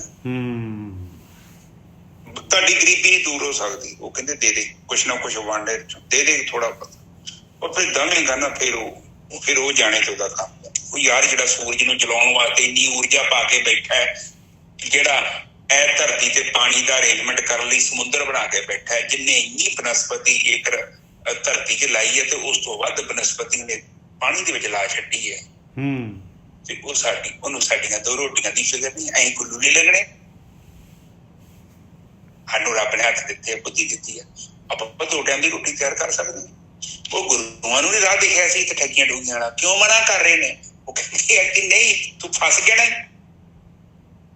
ਕੋਈ ਠੱਗੀ ਜਿਹਦੇ ਨਾਲ ਮਾਰ ਰਿਹਾ ਇਹ ਤੇ ਇਹ ਅਗਲੇ ਬੰਨੇ ਉਹਦੀ ਜੋਤ ਹੀ ਹੈ, ਬ੍ਰਹਮ ਦੀ, ਬ੍ਰਹਮ ਹੈਗਾ ਬ੍ਰਹਮ। ਔਰ ਤੂੰ ਠੱਗੀ ਵੀ ਤੇ ਬ੍ਰਹਮ ਨਾਲ ਮਾਰ ਰਿਹਾ। ਬ੍ਰਹਮ ਤੇ ਵੇਖਣ ਦਿਆ, ਬ੍ਰਹਮ ਨੇ ਤੇ ਨਜ਼ਰ ਕੱਢੀ ਹੈ, ਨਜ਼ਰ ਸਾਹਿਬ ਬਿਲਕੁਲ ਕਿਉਂਕਿ ਉਹਦੀ ਤੇ ਗੇਮ ਹੈ, ਉਹ ਤੇ ਵੇਖਣ ਦਿਆ। ਆਪਾਂ ਕਰਦੇ ਕੀ ਪਿਆ? ਤੁਹਾਡੀ ਇੱਥੋਂ ਤੱਕ ਕਿ ਤੁਸੀਂ ਕੰਮ ਕਾਰ ਕਰੋ ਨਾ ਕਰੋ, ਤੁਹਾਡੇ ਚਿੱਤ ਚ ਤੁਸੀਂ ਜੇਕਰ ਮਾੜਾ ਸੋਚ ਵੀ ਲਿਆ ਉਹ ਵੀ ਕਰਮ ਹੋ ਗਿਆ ਜੀ। ਆਪਾਂ ਜਸਟ ਸੋਚੋ, ਹਾਰਡ ਡਰਾਈਵ ਚ ਤੁਸੀਂ ਭਾਵੇਂ ਕਾਪੀ ਪੇਸਟ ਨਹੀਂ ਕੀਤਾ, ਤੁਹਾਡਾ ਮਾਊਸ ਜਿੱਧਰ ਜਿੱਧਰ ਘੁੰਮ ਰਿਹਾ ਨਾ ਉਹ ਡਾਟਾ ਉੱਥੇ ਫੀਡ ਹੋ ਰਿਹਾ। ਤੁਸੀਂ ਕਿਹੜੀਆਂ ਕਿਹੜੀਆਂ ਫਾਈਲਾਂ ਵੇਖੀਆਂ, ਤੁਸੀਂ ਉਹ ਚੋਂ ਕੋਈ ਕਾਪੀ ਪੇਸਟ ਨਹੀਂ ਕੀਤਾ, ਕੋਈ ਪ੍ਰੋਗਰਾਮ ਓਪਨ ਨਹੀਂ ਕੀਤਾ, ਪਰ ਜਿੱਧਰ ਜਿੱਧਰ ਤੁਸੀਂ ਜਾ ਰਹੇ ਜੋ ਨਾ ਰਿਜਰ ਸਾਹਿਬ, ਹਿਸਟਰੀ ਚ ਹੈਗਾ ਉਹ ਲੈਪਟਾਪ ਦੀ ਹਿਸਟਰੀ ਚ। ਉਸੇ ਤਰ੍ਹਾਂ ਚਿੱਤ ਦੇ ਵਿੱਚ ਤੁਸੀਂ ਕੰਮ ਕੀਤਾ ਨਹੀਂ ਕੀਤਾ, ਪਰ ਜਿਹੜਾ ਚਿੰਤਨ ਕੀਤਾ ਨਿਜਰ ਸਾਹਿਬ ਉਹ ਚਿੱਤ ਤੇ ਮਲੀਨ ਹੋਇਆ, ਡਿਸਕਸ ਤੇ ਹੋਇਆ ਨਾ। ਮਾੜਾ ਇਸੇ ਲਈ ਕਹਿੰਦੇ ਮਾੜੀ ਸੰਗਤ ਚ ਨਹੀਂ ਜਾਣਾ। ਕਿਉਂ? ਕਿਉਂਕਿ ਡਿਸਕਸ ਹੋਣਾ ਹੈ ਕੱਲ, ਉਹ ਡਿਸਕਸ ਕਰੋਗੇ ਤੇ ਫਿਰ ਉਹ ਚਿੱਤ ਚ ਤੁਹਾਡੇ ਨੇ ਸੰਸਕਾਰ ਉਹ ਹੇਲਚਲ ਪੈਦਾ ਹੋਣੀ। ਜਿੱਦਾਂ ਬੀਜ ਉੱਤੇ ਪਾਣੀ ਪੈਂਦਾ ਹੈ ਤੇ ਵੇਖੋ ਬੀਜ ਕਿੱਦਾਂ ਪੌਦਾ ਨਹੀਂ ਬਾਹਰ ਆ ਜਾਂਦਾ, ਉਸੇ ਤਰ੍ਹਾਂ ਤੁਹਾਡੇ ਚ ਵੀ ਪੌਦਾ ਬਾਹਰ ਆਵੇਗਾ। ਹਾਂਜੀ ਨਿਜਰ ਸਾਹਿਬ, ਤੇ ਅੱਜ ਦੀ ਵਿਚਾਰ ਬਸ ਠੀਕ ਹੈ ਜੀ, ਬਹੁਤ ਵਧੀਆ, ਅੱਜ ਤਾਂ ਕਮਾਲ ਹੋ ਗਈ ਜੀ। ਹਾਂ, ਬਾਕੀ ਪਤਾ ਕੀ ਹੈ, ਗੱਲਾਂ ਕੁਛ ਵੀ ਨਹੀਂ। ਉਹ ਕਹਿੰਦਾ ਭੁੱਲਿਆ ਰੱਬ ਦਾ ਕੀ ਪਾਉਣਾ, ਇੱਧਰੋਂ ਪੁੱਟਣਾ ਤੇ ਇੱਧਰੋਂ ਲਾਉਣਾ। ਤੁਸੀਂ ਕਿੱਥੋਂ ਪੁੱਟਣਾ ਤੇ ਕਿੱਥੇ ਲਾਉਣਾ? ਇਹਨੂੰ ਬੁਰਾਈ ਤੋਂ ਪੁੱਟੋ, ਇਹਨੂੰ ਚੰਗਿਆਈ ਤੇ ਲਾ ਦੋ, ਕੋਈ ਨੁਕਸਾਨ ਨਹੀਂ ਆ। ਉਹ ਯਾਰ ਕੋਈ ਬੰਦਾ ਧਰਮ ਦੇ ਰਾਹ ਤੇ ਚੱਲੇ ਤੇ ਉਹ ਰੱਬ ਨੂੰ ਉਦਾਂ ਹੀ ਰਹਿਣ ਦੂਗਾ। ਜੇ ਮੰਨ ਲਿਓ ਨਹੀਂ ਸਾਡੇ ਕੋਲ ਸਹੂਲਤਾਂ, ਇੰਨੇ ਸੁੱਖ ਨਹੀਂ ਮਿਲਦੇ ਤੇ ਕੀ ਹੋ ਗਿਆ? ਕੋਈ ਗੱਲਬਾਤ ਹੈ? ਕੋਈ ਵੱਡੀ ਕਹਾਣੀ ਨਹੀਂ। ਕੀ ਹੋ ਗਿਆ? ਲਾਸ ਹੋ ਗਿਆ।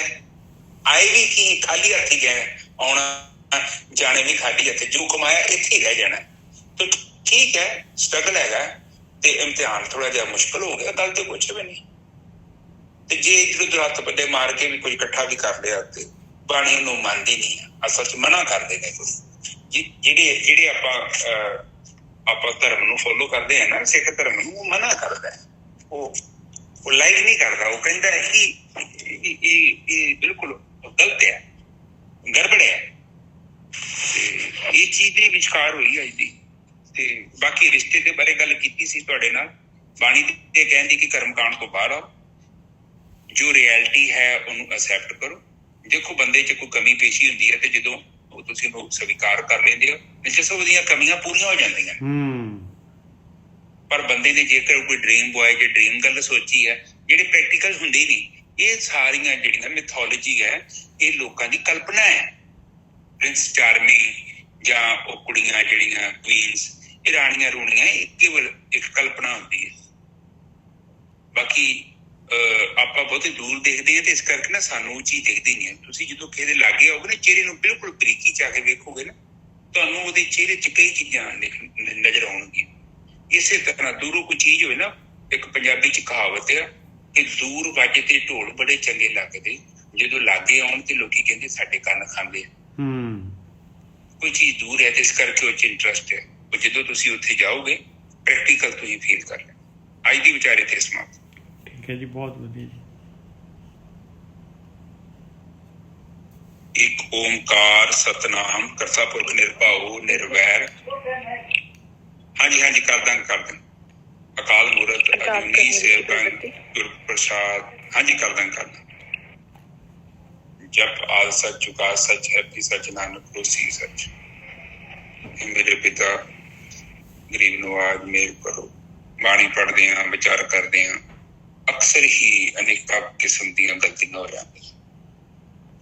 ਆਪ ਸਾਨੂੰ ਸਮੱਤ ਬਖਸ਼ੋ, ਸਾਨੂੰ ਚੰਗਾ ਗਿਆਨ ਬਖਸ਼ੋ, ਤਾਂ ਜੋ ਅਸੀਂ ਇਹ ਜਿਹੜੀ ਕਾਰਜ ਹੈ ਇਹਨੂੰ ਪੂਰਾ ਕਰ ਸਕੀਏ। ਉਹ ਤੁਹਾਡੇ ਆਸ਼ੀਰਵਾਦ ਤੋਂ ਬਿਨਾਂ ਇਹ ਕਾਰਜ ਨਹੀਂ ਪੂਰਾ ਹੋ ਸਕਦਾ। ਇਸ ਤੁਹਾਡੀ ਕਥਾ ਹੈ, ਇਹ ਤੁਸੀਂ ਹੀ ਸਾਡੇ ਮੂੰਹ ਚੋਂ ਚੰਗੇ ਲਫ਼ਜ਼ ਕਢਾਓ ਜਿਹੜੇ ਇਸ ਸੰਗਤ ਦੇ ਹਿਰਦੇ ਚ ਵਸ ਜਾਣ, ਔਰ ਸੰਗਤ ਦਾ ਹਿਰਦਾ ਜਿਹੜਾ ਹੈ ਸਾਫ਼ ਹੋ ਜਾਏ, ਚਿੱਤ ਵੀ ਸਾਫ਼ ਹੋ ਜਾਏ, ਔਰ ਇੱਕ ਸਾਫ਼ ਸੁਥਰਾ ਜੀਵਨ ਬਤੀਤ ਕਰਨ ਜਿਹਦੇ ਵਿੱਚ ਜਿਹਨੂੰ ਨੱਪਣਾ ਨਾ ਹੋਵੇ, ਹਰ ਇੱਕ ਦਾ ਬਣਦਾ ਮਾਣ ਸਨਮਾਨ ਦੇਣਾ, ਇਹੋ ਜੀਵਨ ਅਸੀਂ ਚਾਹੁੰਦੇ ਕਿ ਇਹਦਾ ਹੱਕ ਨਾ ਖਾਈਏ, ਆਪਣੀ ਮਿਹਨਤ ਕਰਕੇ ਖਾਈਏ। ਮੇਰੇ ਪਿਤਾ ਇਹ ਰਿਜ਼ਕ ਜਿਹੜਾ ਸਾਡਾ ਹੈ ਸਾਨੂੰ ਉਹ ਦੇ। ਜਿਹੜਾ ਵੀ ਜੇ ਸਾਡੇ ਸਿੱਧ ਜੀਵਨ 'ਚ ਕੋਈ ਗਲਤੀ ਵੀ ਹੈਗੀ ਹੈ ਮੇਰੇ ਪਿਤਾ, ਉਹ ਨੁਕਸ ਸਾਡੇ ਤੋਂ ਦੂਰ ਨਹੀਂ ਹੋ ਸਕਦਾ, ਇਹ ਅਸੀਂ ਚੰਗੀ ਤਰ੍ਹਾਂ ਜਾਣ ਚੁੱਕੇ ਹਾਂ। ਔਰ ਇਸ ਤੋਂ ਮੁਕਤੀ ਵੀ ਮੇਰੇ ਪਿਤਾ ਤੂੰ ਆਪ ਹੀ ਦਵਾ। ਅੱਜ ਦੀ ਵਿਚਾਰ ਇੱਥੇ ਮੇਰੇ ਪਿਤਾ ਅਸੀਂ ਸਮਾਪਤ ਕਰਦੇ ਹਾਂ। ਮੇਰੇ ਪਿਤਾ ਇੱਕ ਅਰਦਾਸ ਹੈ, ਇਹ ਬੱਚੀ ਹੈ, ਉਹਦੇ ਭਰਾ ਨੂੰ ਸਿਹਤ ਦੀ ਪ੍ਰੋਬਲਮ ਹੈ, ਸੈੱਲ ਘਟੇ ਨੇ, ਆਪ ਮਿਹਰ ਕਰੋ, ਉਹਨਾਂ ਨੂੰ ਤੰਦਰੁਸਤੀ ਬਖਸ਼ੋ, ਸਮਤ ਬਖਸ਼ੋ। ਵਾਹਿਗੁਰੂ ਜੀ ਕਾ ਖਾਲਸਾ, ਵਾਹਿਗੁਰੂ ਜੀ ਕੀ ਫਤਿਹ। ਵਾਹਿਗੁਰੂ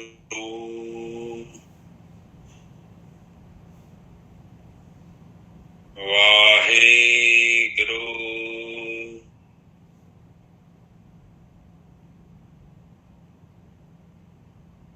ਵਾਹਿਗੁਰੂ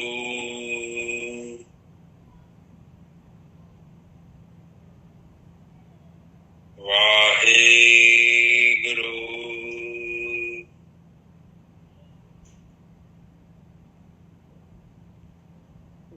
ਵਾਹਿਗੁਰੂ ਵਾਹਿਗੁਰੂ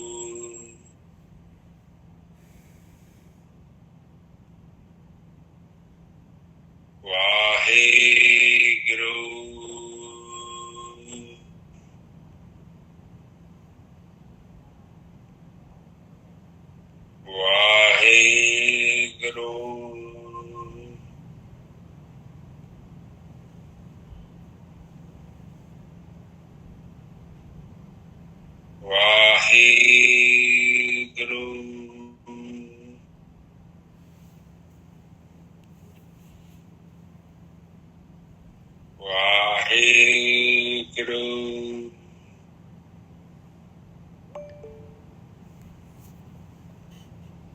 ਵਾਹਿਗੁਰੂ ਵਾਹਿਗੁਰੂ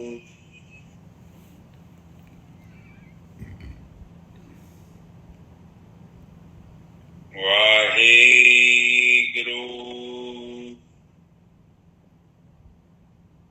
ਸੰਗਤ ਜੀ ਚੁੱਪ ਹੋ ਜਾਓ। ਵਾਹਿਗੁਰੂ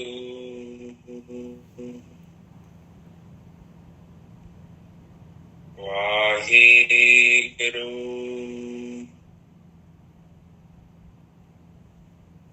ਵਾਹਿਗੁਰੂ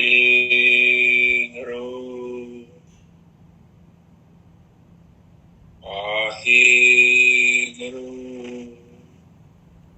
ਵਾਹਿਗੁਰੂ ਵਾਹਿਗੁਰੂ ਵਾਹਿਗੁਰੂ ਵਾਹਿਗੁਰੂ ਵਾਹਿਗੁਰੂ ਵਾਹਿਗੁਰੂ ਵਾਹਿਗੁਰੂ ਜੀ ਕਾ ਖਾਲਸਾ, ਵਾਹਿਗੁਰੂ ਜੀ ਕੀ